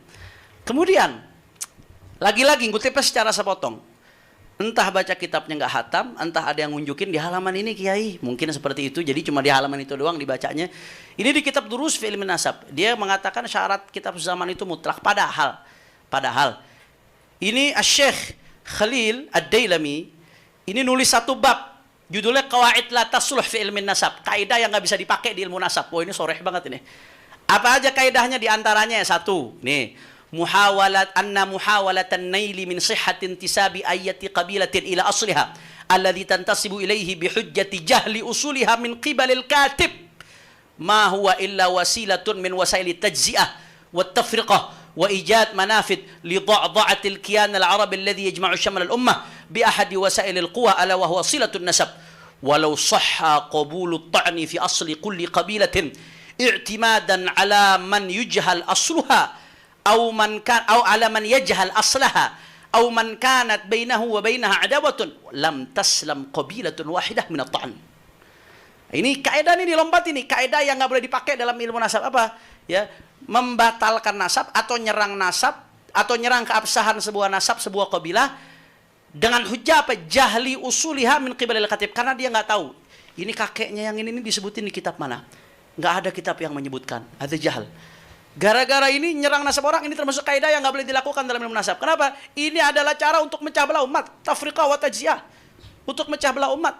Karena kalau cara ini dipakai, lau sahha qabulu ta'n fi asli qabilah, kalau bisa diterima itu ta'n, nyerang nasab terhadap asal usul nasabnya, njitnya yang atas diserang langsung karena nggak tahu sumbernya di mana, i'timadan ala man yajhal aslaha, karena nggak tahu, atau man kanat bainahu bainaha adawah, atau karena kita ada musuhan sama orang nggak suka, salah satu njitnya dita'an sehingga nasabnya runtuh semua. Apa kata beliau yang pengalaman neliti di bidang nasab? Lam taslam qabilatun wahidah min at-ta'an. Enggak ada satupun kabilah yang selamat dari ta'an. Tidak ada satupun kabilah yang selamat dari ta'an kalau kaidah ini mau dipakai. Sayangnya di kitab ini beliau berusaha ngambil ibarat untuk menguatkan syarat kitab zaman. Di kitab ini pula ibarat ini beliau lompati. Sayang sekali. Ini nanti pembahasan khianat ilmiah masuk juga ini sebetulnya ini. Nah, peneliti itu ya bisa salah, Tapi kalau berkhianat nggak boleh, itu aib buat peneliti. Melompati apa yang harusnya disampaikan itu aib sekali buat peneliti. Yang ke-10, ini kaidah yang ke-10 ini lebih spesifik. At-ta'nu fi nasabi ba'dil qaba'il bihujja anna jaddahum alladhi yartabituna bihi lam tudhkar lahu kutubul ansab aw lam tadhkur lahu kutubul ansabi. Aqib. Lam tadhkur lahu kutubun nasab aqib. Falaisa kullu man lam tadhkur lahu kutubul ansabi dzurriyatan laisa bimu'aqib atau laisa bimu'aqib. Ya. Menyerang satu nasab qabilah dengan hujah apa? Kakeknya yang paling atas nggak disebutin dalam kitab nasab. Nah, ini termasuk kaidah yang nggak sah. Ubaidillah bin Ahmad nggak disebutin dalam kitab sezaman. Ini kata beliau termasuk qawaid la tasluh fil ilm ansab yang nggak layak dipakai. Lagi-lagi beliau lompati. Padahal ngambil ibarat untuk menjustifikasi syarat zaman dari kitab ini, tapi ininya dilompati. Kemudian nggak sampai di situ, yang lebih menyedihkan lagi. Inilah pentingnya penelitian tuh nanya ahli di sini, apalagi nanya muallif kalau masih hidup. Pemahaman beliau itu dibantah sendiri oleh muallifnya. Khalil bin Ibrahim ini Dailami, ini beliau satu mengakui nasab Ba'alawi, nggak meragukan sama sekali. Sebagaimana Lora Khalili Ismail hafizahullah wa nafa'ana bihi fid darain, Allah yutawil umru fi afiyah. Komunikasi langsung tuh. Ternyata muallifnya mengakui nggak ada masalah. Itu satu, dibantah sendiri oleh muallif. Yang kedua, dia mengatakan usul di sini kitab-kitab sebelumnya. Padahal jadi yang di Burghah Mashiga atau di An-Nafhal Ambariyah nggak boleh bertentangan dengan sebelumnya. Dalam hal ini Syajarah Mubarakah, usul itu kitab sebelumnya. Padahal makna usul itu bukan seperti itu. Mu'alifnya sendiri menjelaskan usul hiya matammal ittifaqu alaihi wa tasalama alaihi ahlun nasab. Usul itu adalah ya yang disepakati oleh seluruh ahlun nasab. Asal usul yang disepakati oleh seluruh ahlun nasab. Nah, di dalam kitab ini juga sebetulnya kalau Haji Imad mau buka halaman berikutnya aja, yang dimaksud usul itu dijelaskan. Ada mukhalafat usul. Apa yang maksudnya al-usul an-nasabiyyah al-mu'tamadah ladal jami'? Asal usul nasab yang disepakati, yang dijadikan i'timad oleh semua ulama. Contoh, di sini dikasih contoh oleh mu'alif nih. Sayyidina Abu Bakar Siddiq itu mansub ke Bani Taim ibn Murrah, akhu Ka'ab ibn Murrah, jaddu Rasulullah sallallahu alaihi wasallam. Nah, ini musallam ini semua ulama nasab sepakat, nggak ada masalah. Kalau tahu-tahu ada kitab menisbatkan Sayyidina Abu Bakar ya ke Bani Tamim, ini nggak dipakai. Karena kenapa? Karena bertentangan dengan usul mu'tamadah. Kayak contoh, ini yang sering dipakai juga nih sama Haji Imad. Nanti akan Ustaz Muhaimin Bahiruddin akan menjelaskan. At-Tabariyah itu yang katanya syuhur hadithah. Itu kenapa salah satu alasannya dianggap syuhur hadithah? Karena begitu diurut ada catatan di kemudian hari, beliau anak dari Abdul Wahid ya. Abdul Wahid bin Husain bin Ali bin Abi Thalib. Nah, sedangkan semua ulama minal usulil musallamah yang punya keturunan itu anak Sayyidina Husain bin Ali hanya Ali Zainal Abidin. Itu ijma, itu sepakat. Nggak ada keturunan Sayyidina Husain selain dari Ali Zainal Abidin. Tahu-tahu kok ini ada amudun nasab ngaku keturunan Sayyidina Husain dari anak namanya Abdul Wahid. Ini mukhalif lil usulil mu'tamadah namanya. Nah, ini baru yang mukhalif lil usul mu'tamadah, makanya dibatalin sama ulama. Dianggap syuhur hadithah. Nah, kalau Ba'alawi yang mana? Anda nganggap Syajarah Mubarakah sebagai usul mu'tamadah. Syajarah Mubarakah, apa yang dituliskan itu sebagai usul mu'tamadah, al-muttafaq alaih. Kan nggak nyambung seperti itu, nggak masuk. Walaupun nanti kita akan bahas apakah ada referensi otoritatif yang menafikan nasab Ba'alawi atau apakah ada yang menafikan Ubaidillah sebagai Ahmad bin Isa. Jawaban kami nggak ada. Sama sekali tidak ada yang bisa menghadirkan ada referensi yang menafikan Ubaidillah sebagai Ahmad, anak Ahmad bin Isa. Nggak ada. Kalau nggak menyebutkan, iya, tapi nanti teorinya akan dijelaskan. Tapi Haji Imad mengatakan, ada Syajarah Mubarakah itu hasar, dilalah qat'iyah alal hasar. Itu menunjukkan secara pasti, tidak mungkin tidak. Itu menunjukkan anaknya Ahmad bin Isa nggak ada yang namanya Ubaidillah atau Abdullah. Yang ada adalah Ali, Husain sama Muhammad. Itu ibarat Syajarah Mubarakah. Apakah benar demikian? Nanti kita akan preteli satu persatu. Bahasa Betawi lagi keluar nih moderator. Al-afwannya dari kecil sih di Betawi gede. Preteli satu persatu insyaallah. Ya, itu yang pertama. Jadi di sini kami menegaskan syarat harus mutlak ada kitab sezaman. Kalau nggak ada kitab sezaman berarti nasabnya nggak sah. Itu syarat yang mengada-ngada. Nasab Ba'alawi sah karena sudah tertulis oleh nasabah. Bukan hanya nasabah, banyak sekali nasabah, bahkan juga divalidasi oleh para ahli sejarah, divalidasi oleh lain-lainnya. Ini ada beberapa lagi yang sebetulnya sangat signifikan ini. Saya bahas secara singkat saja mungkin ya, supaya bisa pindah karena ini moderator, saya izin moderator. Iya, karena memang ini tadi ada sebenarnya masukan dari beberapa kawan ya. Kok lama sekali katanya 20 menit. Saya menginformasikan kepada sahabat-sahabat ini karena kemudian satu arah, maka memang diberikan waktu oleh panitia untuk Iya. bisa lebih panjang. 20 Jadi, menit itu kalau diskusi. 20 menit. Tapi memang saudara Hanif itu sudah lebih dari 1 jam. Wah, nggak berasa ya. Maka sepertinya kita tunda dulu Ya. karena memang mau istirahat sepertinya begitu. Tapi yang bisa saya garis bawahi seperti ini dan saya coba sedikit saya perdalam begitu ya, Saudara Hanif. Apakah kemudian tim peneliti Ba'alawi ini menyatakan bahwa memang tidak ada kitab sezaman yang berbicara soal ini Ubaidillah? Itu nanti akan dibahas. Baik, tapi akan membahas ketika bicara klaim bahwasanya terputus 550 tahun. Itu baik. akan dibahas. Tapi yang jelas boleh yang tidak saya kemudian tanya, Ya. ada tidaknya, jadi pengakuan bahwa ada tidak kitab sezaman yang berbicara soal itu? akan dibahas nanti. Akan dibahas, Akan baik. diuraikan. Ya. Baik, Tapi yang jelas yang ingin kami tegaskan, syarat kitab sezaman untuk mutlak keabsahan nasab itu tidak Baik, dibenarkan. ini yang harus dipahami oleh sahabat-sahabat sekalian ya, bahwa memang pertama ada syarat syuhra wal istifadhah yang ini dikuatkan oleh tadi tim peneliti dan banyak sekali tadi data-data yang dilakukan oleh disampaikan oleh saudara Hanif. Nanti syuhra wal istifadhah ini akan terus dikuatkan. Selanjutnya begini, saudara Hanif, saya ingin bertanya dan mungkin menjadi sebuah penguat. Ya. Saudara Imaduddin Hasan mengatakan bahwa ketika ada yang inkar, maka itu tidak syuhroh. Ya. Nah itu nanti mungkin mudah-mudahan bisa diperkuat. Itu akan dibahas. Baik, Ya, baik. insyaallah. Terima kasih. Dan tadi saudara Hanif juga menyatakan bahwa ada perbedaan antara diksi turuk dan diksi syurut. Ya. Yang ini kemudian disamakan oleh Kiai Imaduddin Hasan. Betul. Baik, terima kasih. Dan sahabat-sahabat sekalian, kita break dulu karena sudah masuk waktu sholat zuhur. Dan nanti kita istirahat, sholat, makan. Kira-kira jam berapa kita akan mulai lagi? Jam 1, berarti 1 jam dari sekarang insya Allah kita akan mulai lagi dengan pembahasan selanjutnya. Dan kita akan perkuat narasi argumentasi yang tadi sudah disampaikan. Dan insya Allah mudah-mudahan sekali lagi ini untuk islah. Tadi yang disampaikan sama saudara Hanif, ini karena sayang sama Kiai Imaduddin Utsman gitu ya. Narasi-narasinya ini karena orang Betawi jadi seperti itu begitu. Baik, terima kasih. Assalamualaikum warahmatullahi wabarakatuh. Alhamdulillah wassalatu wassalamu ala Rasulillah wa ala alihi wasahbihi man wala. Sebelumnya saya minta maaf kepada pendengar sekalian ya, karena ini formatnya bukan diskusi dua arah, maka berubah jadi format seminar ini. Karena yang kita tunggu-tunggu nggak datang. Sehingga saya minta maaf kalau saya ngambil waktu agak panjang, karena seperti yang tadi kami gambarkan, analogikan, ini saya membangun pondasi, nanti akan ada bangunan-bangunan oleh kawan-kawan yang dibangun di atas pondasi tersebut, sehingga mohon dimaklumi sedikit kalau ini agak panjang. Dan kelihatannya karena seruannya 3 hari 3 malam, jadi kami persiapannya 5 hari 5 malam ini bahannya. Jadi mohon maaf kalau agak panjang seperti itu.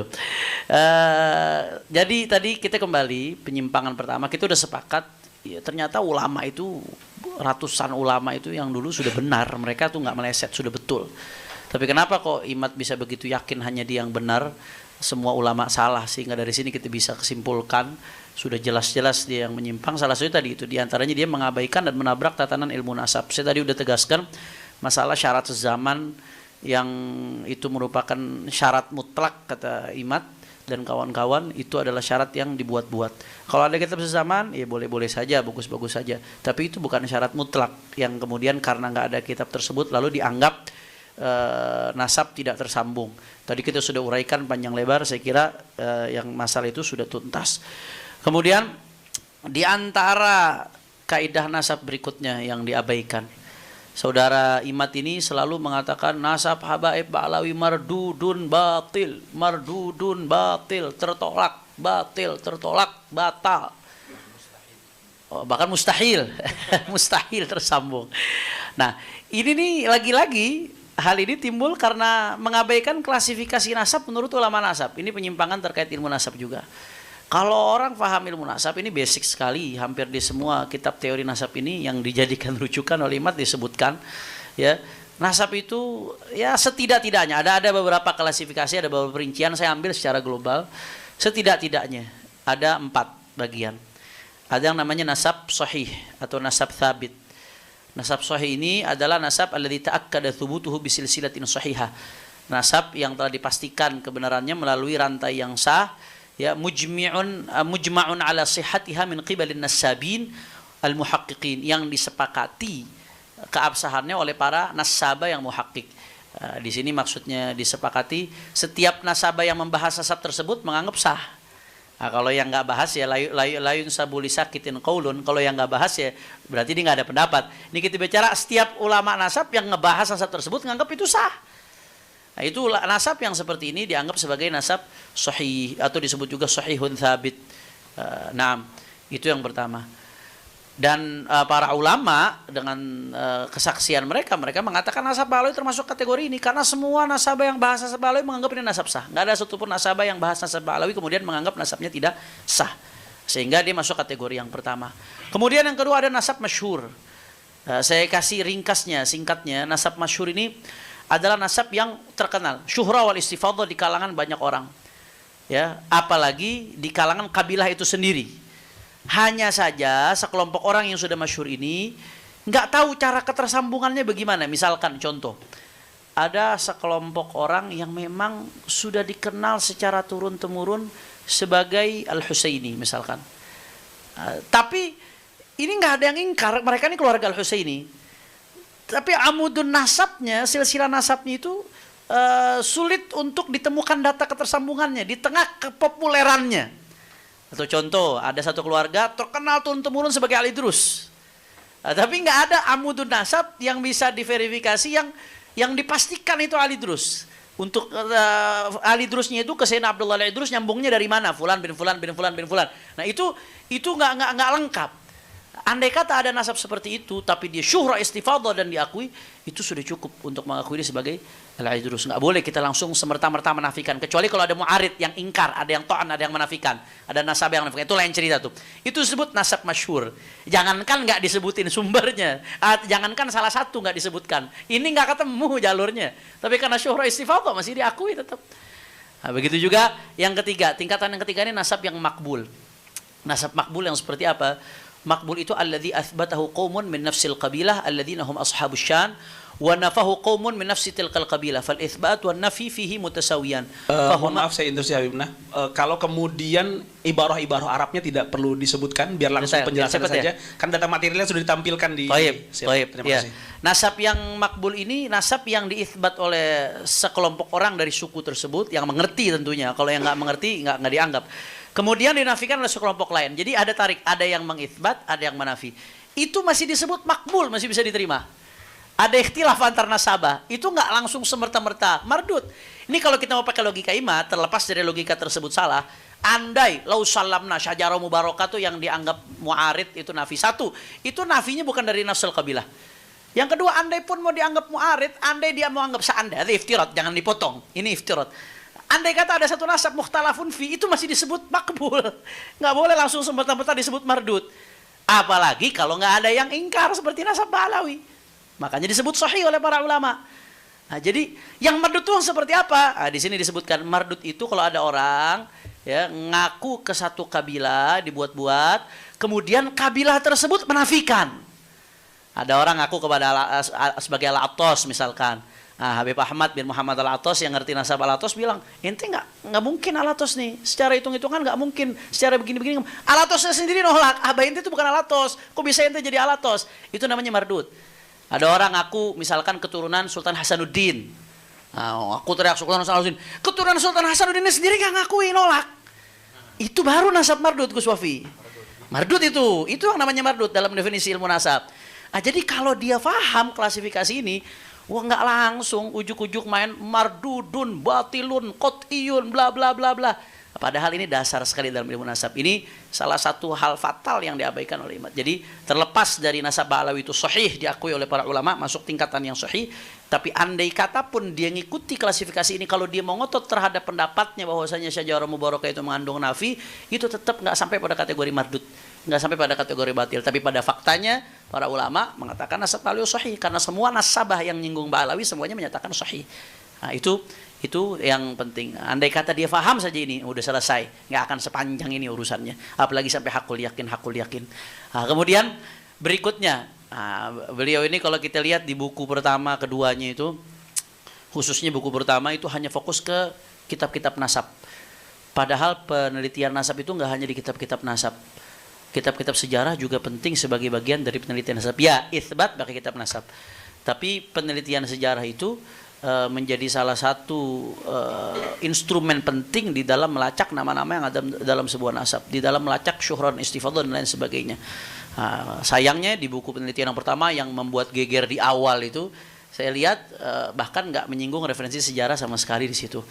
Ini seolah-olah meremehkan urgensi kitab-kitab di luar nasab, padahal ya Al-Imam Al-Kamlani dalam kitabnya Al-Budur Al-Madiyah fi Tarajim Al-Hanafiyah itu mengatakan laulat tarikh lajuhilatil ansab wa nusiyatil ahsab. Ya, kalau bukan karena sejarah orang nggak tahu nasab. Nasab itu bahkan bagian daripada ilmu sejarah. Mengabaikan kitab-kitab sejarah dalam penelitian nasab itu sesuatu yang sangat-sangat fatal, apalagi langsung mengambil kesimpulan dini dan langsung digembar-gemborkan. Begitu juga ya di Al-Janadi sendiri yang sering dikutip oleh saudara Imad, di sini disebutkan laulahu lajuhilatil ansab wa darasatil ahsab wa lam tufarraq bainal jahalah wa dzawil albab.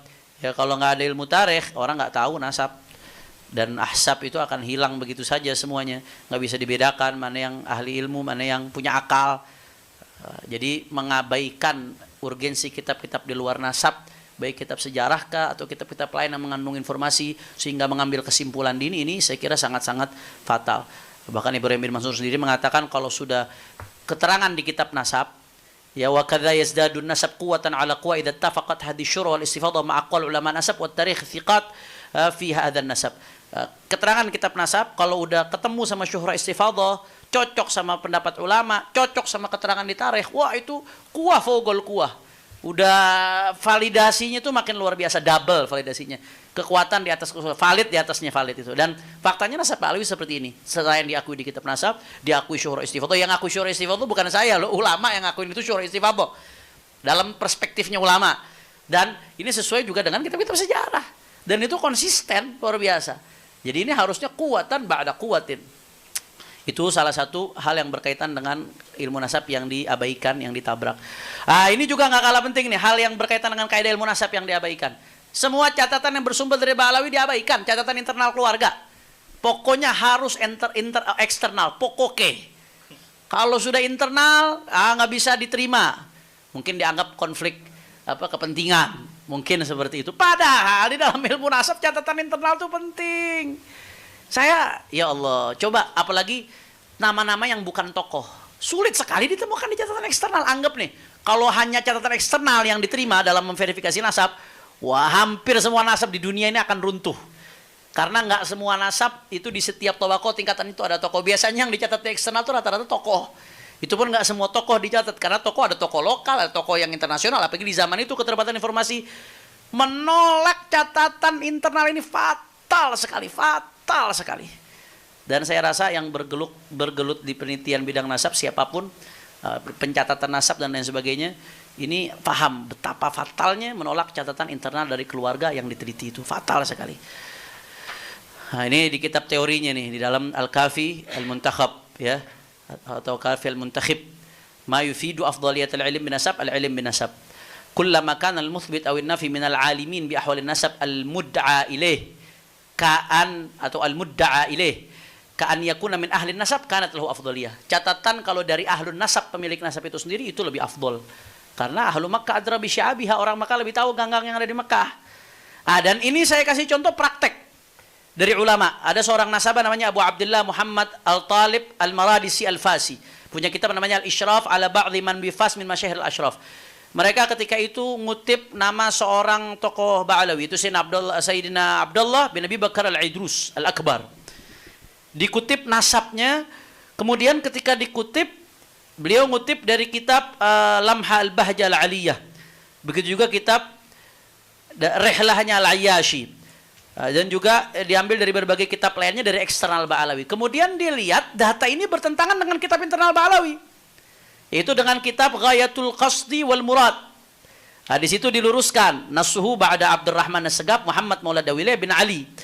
Kalau yang tadi sebelumnya itu ba'da Abdurrahman As-Segaf Muhammad bin Ali bin Muhammad bin Alawi. Muhammad bin Ali Maula Dawileh bin Alawi ibn Muhammad bin Alawi. Ini diluruskan di sini dia. Kalau di kitab internal Ba'alawi, ya bin Muhammad bin Ali bin Alawi bin Muhammad bin Ali, diluruskan. Nah, ini kata dia ini beda dengan data internal Ba'alawi yang saya kutip dari kitab luar Ba'alawi. Maka kalau beda dengan data internal Ba'alawi, kata-kata nasabah ini nih, Muhammad Al-Talib Al-Maradisi, wa hadzal ladzi yajibu al-masiru ilaihi li anna ahla Makkah adra bi sya'biha. Yang dari internal Ba'alawi itu yang lebih akurat. Kata ulama ini. Kenapa? Karena penduduk Makkah lebih tahu gang-gangnya Makkah. Dia lebih tahu keluarganya sendiri sehingga lebih akurat catatannya. Nah, kalau saudara Imat kan sebaliknya enggak. Pokoknya kalau asal dari Ba'alawi mardut lah, mardut pokoknya mardut. Nggak bisa diterima langsung. Nah, ini fatal sekali dalam ilmu nasab. Saya kira kawan-kawannya saudara Imaduddin yang berkecimpung di bidang pencatatan nasab pun kalau diterapkan ini catatan internal keluarga nggak bisa diterima, mereka juga akan marah sekali, fatal. Semua sih kira keluarga manapun kalau catatan internal diterima ditolak kacau balau, semua keluarga manapun. Nah, kemudian spirit ilmu nasab dirubah. Spirit ilmu nasab itu apa? Sesuai sabda Rasulullah, ta'allamu min ansabikum ma tasiluna bihi arhamakum. Pelajarilah dari nasab-nasab kalian apa-apa yang bisa membuat kalian menyambung silaturahmi, biar tahu mana sepupu, mana 2 pupu, mana 3 pupu, mana 5 pupu. Itu spirit ilmu nasab. Nah, makanya spiritnya orang para nasabah itu spiritnya nyatet nasab, bukan batalkan nasab. Kalau kita lihat nasabah-nasabah tuh mulainya belajarnya dari nyatet nasab puluhan tahun, dia nyatet nasab tuh puluhan tahun dia neliti tuh. Yang namanya ta'an membatalkan itu dalam kasus-kasus yang sempit sekali. Makanya dalam kitab Al-Mughni Ibnu Qudamah disebutkan fa inna nasab yuhtatu li itsbatihi wa yathbut bi adna dalil wa yalzam min dzalika at-tashdidu fi nafyihi wa annahu la yantafi illa bi aqwal adillah. Yang namanya nasab tuh asal ada dalil syar'i aja, walaupun sedikit dalilnya, tapi syar'i diakui secara syariat dalil tersebut, itu sabit nasab itu, nggak boleh diingkarin. Walaupun nanti ada level-levelnya, ada yang sahih, ada yang masyhur, ada yang makbul, itu nanti kembali ke pembagian levelnya, tapi nggak boleh diingkarin. Yathbut bi adna dalil, asal ada dalil syar'i walaupun minim, diterima. Tapi yang namanya tasydid sebaliknya, la yantafi illa bi aqwal adillah, nggak bisa dinafikan kecuali dengan dalil terkuat. Yang terang benderang, nggak ada kesamaran sama sekali, nggak ada syubhat sama sekali. Prakteknya saudara Imaduddin nggak, pokoknya asal ada dalil selemah apapun bisa pakai buat nyerang Ba'alawi, dipakai pokoknya. Kayak anak kecil lagi tawuran, mohon maaf saya analogikan, apa aja yang ada di situ ada batu kecil, pokoknya batu dipakai buat ngelempar. Nah, ini bertentangan dengan spirit ilmu nasab. Nah, kemudian berikutnya apalagi ada hadis larangan tentang ta'an. Rasulullah SAW mengatakan arba'atun min umuril jahiliyah, salah satunya at-ta'nu fil ansab, ithnani fil nasi huma bihim kufrun, hadis sahih. Kata Rasulullah salah satunya at-ta'nu fil ansab, ai binahwi qadhin fi nasabin thabata fi dhahir syara', nasab yang zahir syara' sudah dianggap sabit, secara zahir syara' sudah dianggap nasab itu sah, kemudian dita'an, itu termasuk yang diancam oleh Rasulullah, ai min khisalil kufar, termasuk perbuatan kafir dan termasuk perbuatan jahiliyah, na'udzubillah min dzalik. Sekali lagi ini bukan ngancam-ngancam, ini mengingatkan perkataan Rasulullah, karena Rasulullah basyiran wa nadhira. Nanti ada yang bilang Habib Hanif mentang-mentang nasab yang dibatalin kok ngancem-ngancem. Itu ke penyimpangan yang pertama yang berkaitan dengan ilmu nasab. Termasuk nanti masalah syuhra istifadhah akan dijabarkan oleh Al-Ustadz Muhaimin Bahiruddin nanti insyaallah. Nah, kemudian ada penyimpangan yang kedua, yaitu menentang, mengabaikan dan merendahkan pengakuan para ulama mu'tabarin tentang nasab Ba'alawi. Ini singkat saja saya bahas. Nasab Ba'alawi itu bukan nawazil. Kalau kita belajar di Fakultas Syariah saya dulu, S1 di Al-Ahqaf University, juga moderator kita dulu di Azhar, jurusan apa Ustaz? Oh, akidah filsafat. Kalau di Syariah ada mata kuliah namanya Fiqhun Nawazil. Fiqih membahas hal-hal kontemporer yang belum dibahas oleh ulama-ulama sebelumnya. Karena apa? Karena sesuatu tersebut baru. Kejadiannya di dulu belum ada, sehingga butuh ijtihad baru untuk merumuskan hukum daripada kejadian tersebut. Nasab Ba'alawi ini bukan nawazil. Nasab Ba'alawi ini udah mansus dari zaman dulu oleh para ulama. Jadi bukan hal yang baru mau diteliti. Ini udah final, ulama itu udah selesai. Sehingga para ulama itu udah ngakui keabsahan nasabnya, statusnya sebagai Husaini, Ashraf Sada. Nah, ini nanti silahkan bisa dibaca panjang lebar di sini pengakuan-pengakuan para ulama itu. Dan ini bukan nawazil, bukan sesuatu yang baru.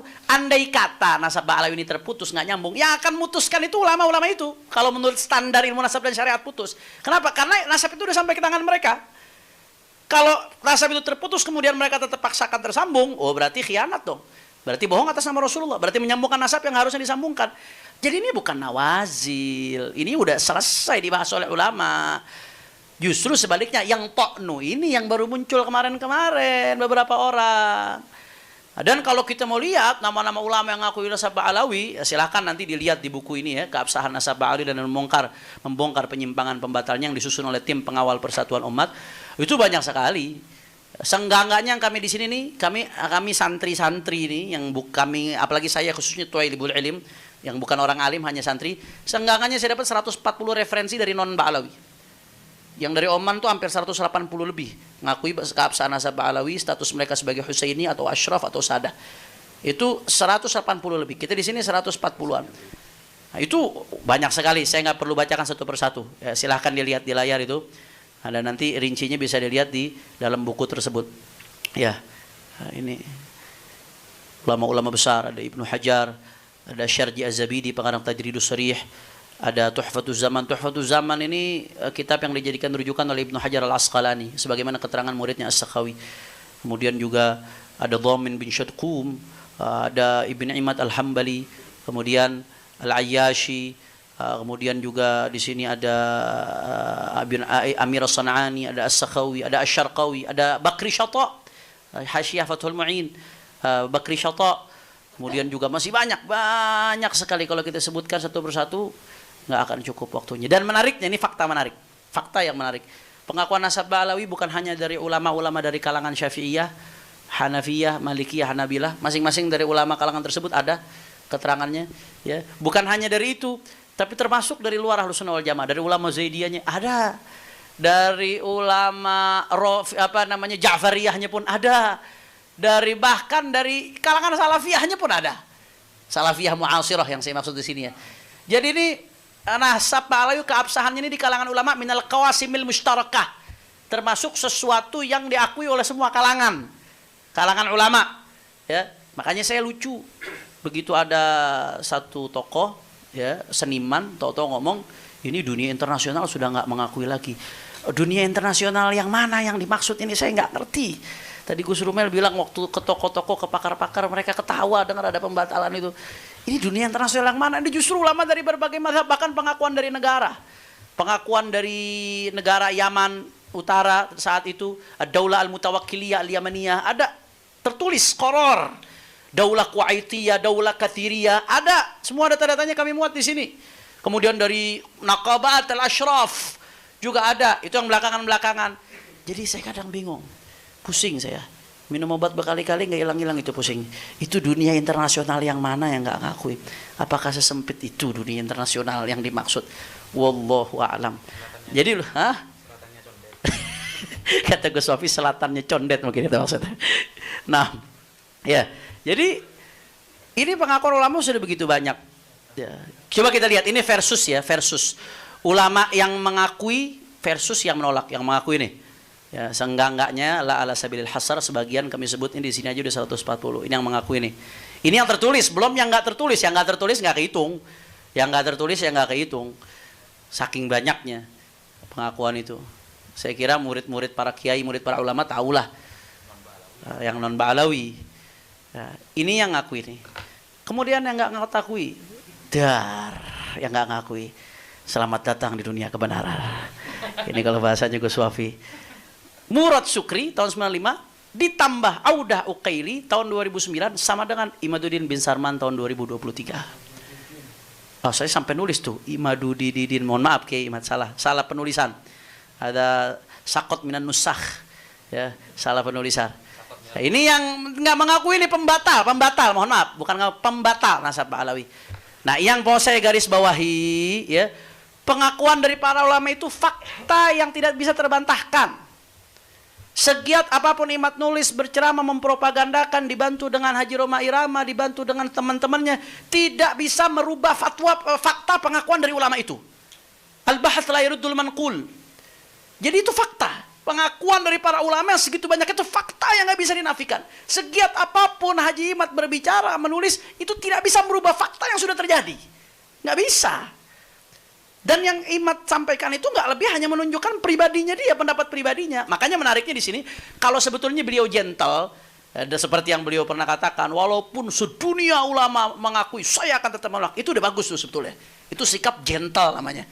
Biar masyarakat menimbang sendiri, mau ikut dia apa mau ikut ulama sedunia. Nah, itu harusnya seperti itu. Tapi belakangan enggak, dia berusaha mencari-cari celah dengan asumsi untuk mengurangi lawannya, para ulama-ulama itu. Asumsinya apa yang pertama? Dia mengatakan itu biasanya ngakuin Ba'alawi itu ada hubungan persahabatan, perguruan, ya, kerabat. Kalau kiai-kiai dibilang karena periparan, ada mantunya yang Ba'alawi. Seperti Syekh Murtadha Az-Zabidi, itu katanya ngakuin Ba'alawi karena gurunya Al-Idrus. Syekh Ali Jum'ah tuh ngakuin Ba'alawi sebagai sadang. Syekh Ali Jum'ah sampai berani ngomong ijma, itu karena sahabatnya Habib Umar bin Hafid. Itu asumsi yang disampaikan, itu fakta. Asumsi ini fakta dari dia maksudnya. Asumsi untuk membantah fakta tadi. Kemudian asumsi yang kedua, ya silahkan itu saya sebutkan sumbernya. Imad mengatakan ulama yang mensahihkan nasab Ba'alawi itu dilatar belakangi faktor husnudzon. Karena interaksi dengan Ba'alawi, baik-baik, soleh-soleh yang dulu-dulu. Ya, seperti Imam Nabhani. Nabhani itu mengatakan ajma'atul ummatul islamiyah bi anna sada Ba'alawi min asahi ahlul baiti nasaban. Itu faktor husnudzon karena interaksi.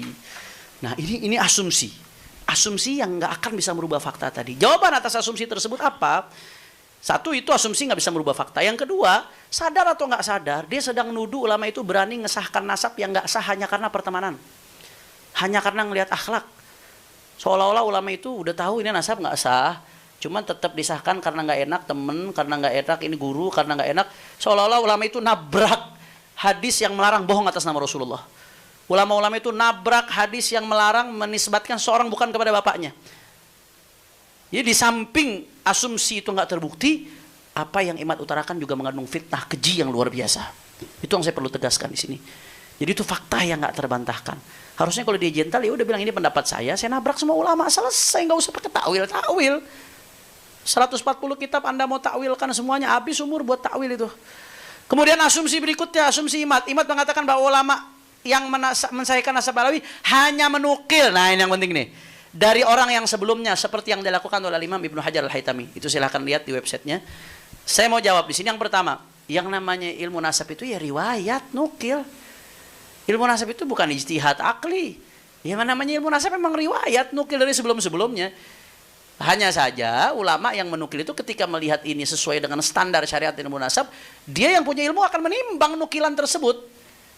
Bukan seperti orang yang menukil katanya Syekh Syarafuddin itu mufti Yaman membatalkan nasab Ba'alawi, ternyata terbukti kena prank dari link Facebook palsu. Ulama-ulama ini kan bisa menimbang nukilan yang benar apa enggak. Dan ada kaidah dalam ilmu penulisan. Wa min qawaidihim idza naqalu 'anil ghair wa lam yata'aqqabu fa huwa taqrirun wa 'alamatun 'ala i'timad. Termasuk kaidahnya ulama-ulama itu secara umum. Ini kaidah penulisan secara umum saya kira. Ini kalau S1 lulus saya kira tahu kaidah ini harusnya. Wa min qawaidihim idza naqalu 'anil ghair wa lam yata'aqqabu fa huwa taqrirun wa 'alamatun 'ala i'timad. Ulama itu kalau nukil dari orang lain, terus nukilannya nggak dikomentari, apalagi dikritik. Itu nukilan yang dikutip tanpa dikomentari atau dikritik berarti menunjukkan dia setuju. Selesai. Apalagi komentarnya positif menguatkan, lebih dahsyat lagi. Ya, dia udah menimbang dengan standar keilmuannya, itu udah sah, udah masuk, udah selesai. Itu ya. Nah, kemudian terkait Imam Ibnu Hajar, ini saya ambil dari websitenya Saudara Imad. Saya kesian kadang-kadang memang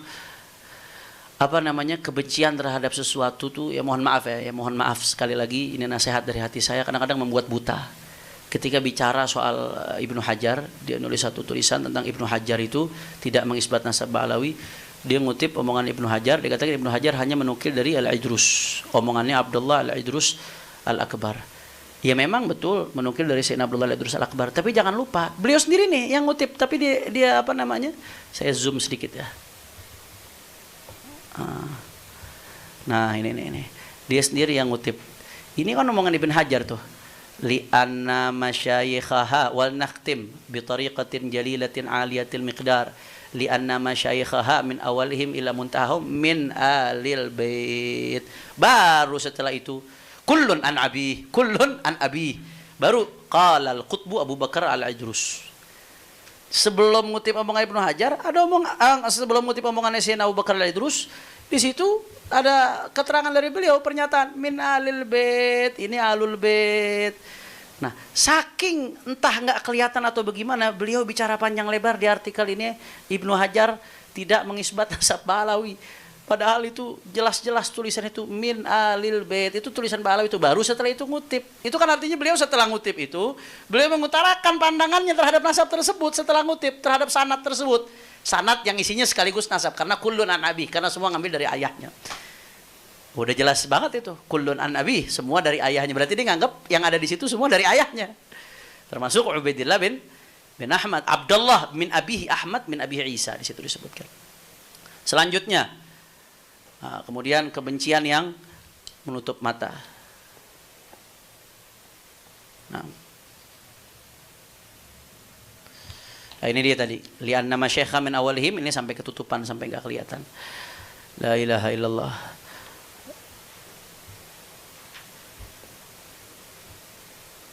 Oh, kok nggak bisa ini. Baik. Nah, selanjutnya, tadi saya katakan jika imat gentle, pendapat dia nggak bisa merubah fakta pengakuan para ulama tadi. Kalau dia gentle, biarin umat milih.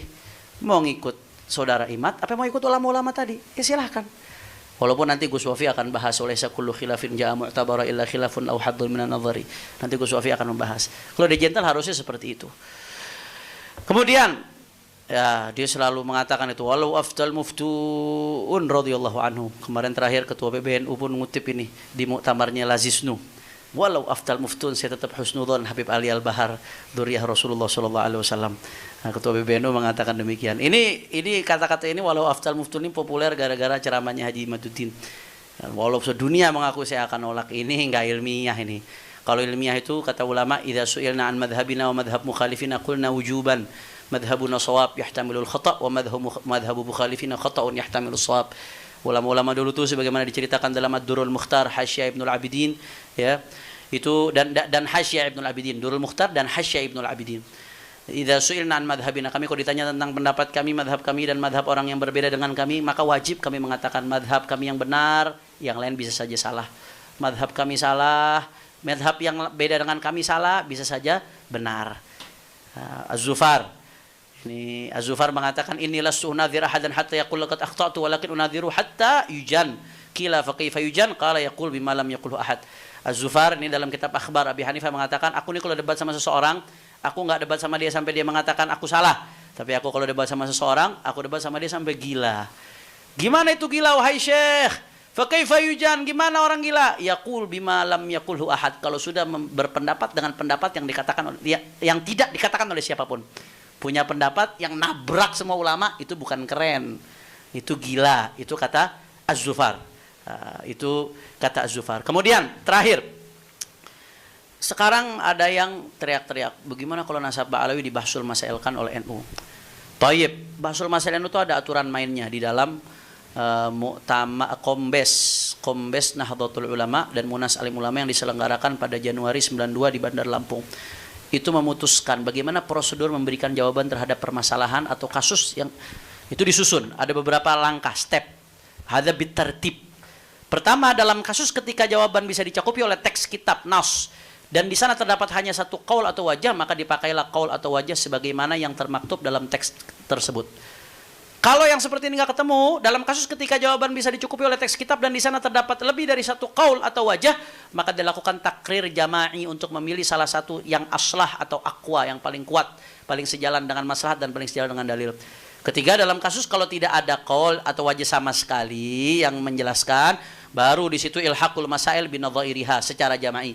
Jadi apa masalah yang udah pernah dibahas sama ulama, ada masalah baru yang serupa, maka hukumnya diilhaqkan, dikiaskan.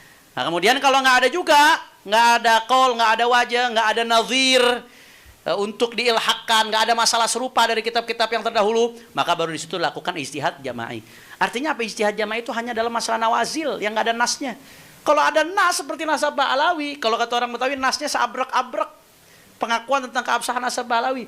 Ya kalau pakai bahsul masail ulama yang langsung selesai. Apalagi kalau Ibnu Hajar. Apalagi a'immah, bukan lagi mazhab Syafi'i, ini hampir semua mazhab ulama-ulama muhaqqiq. Dan kalau dalam perspektif ini ya udah selesai langsung. Nas ulama terlalu banyak, bukan lagi ada, terlalu banyak kalau mau dibahsul masailkan. Maka kesimpulan saya dari yang pertama ini, nasab Ba'alawi sah menurut ilmu nasab, ilmu syariah dan ilmu sejarah. nanti akan dipaparkan sisanya yang lain, penyimpangan-penyimpangan saudara Imad, juga sah menurut para ulama dari berbagai madhab, masa dan tempat. Nasab Alawi hanya tidak sah menurut standar pribadi saudara Imad bin Sarman. Itu saja yang saya sampaikan. Saya kembalikan kepada moderator. Tafadhol. Dan saya minta maaf sekali lagi atas agak panjang karena membangun pondasi, karena ini seminar bukan diskusi, nggak hadir lawannya jadi agak panjang. Assalamualaikum warahmatullahi wabarakatuh. Assalamualaikum warahmatullahi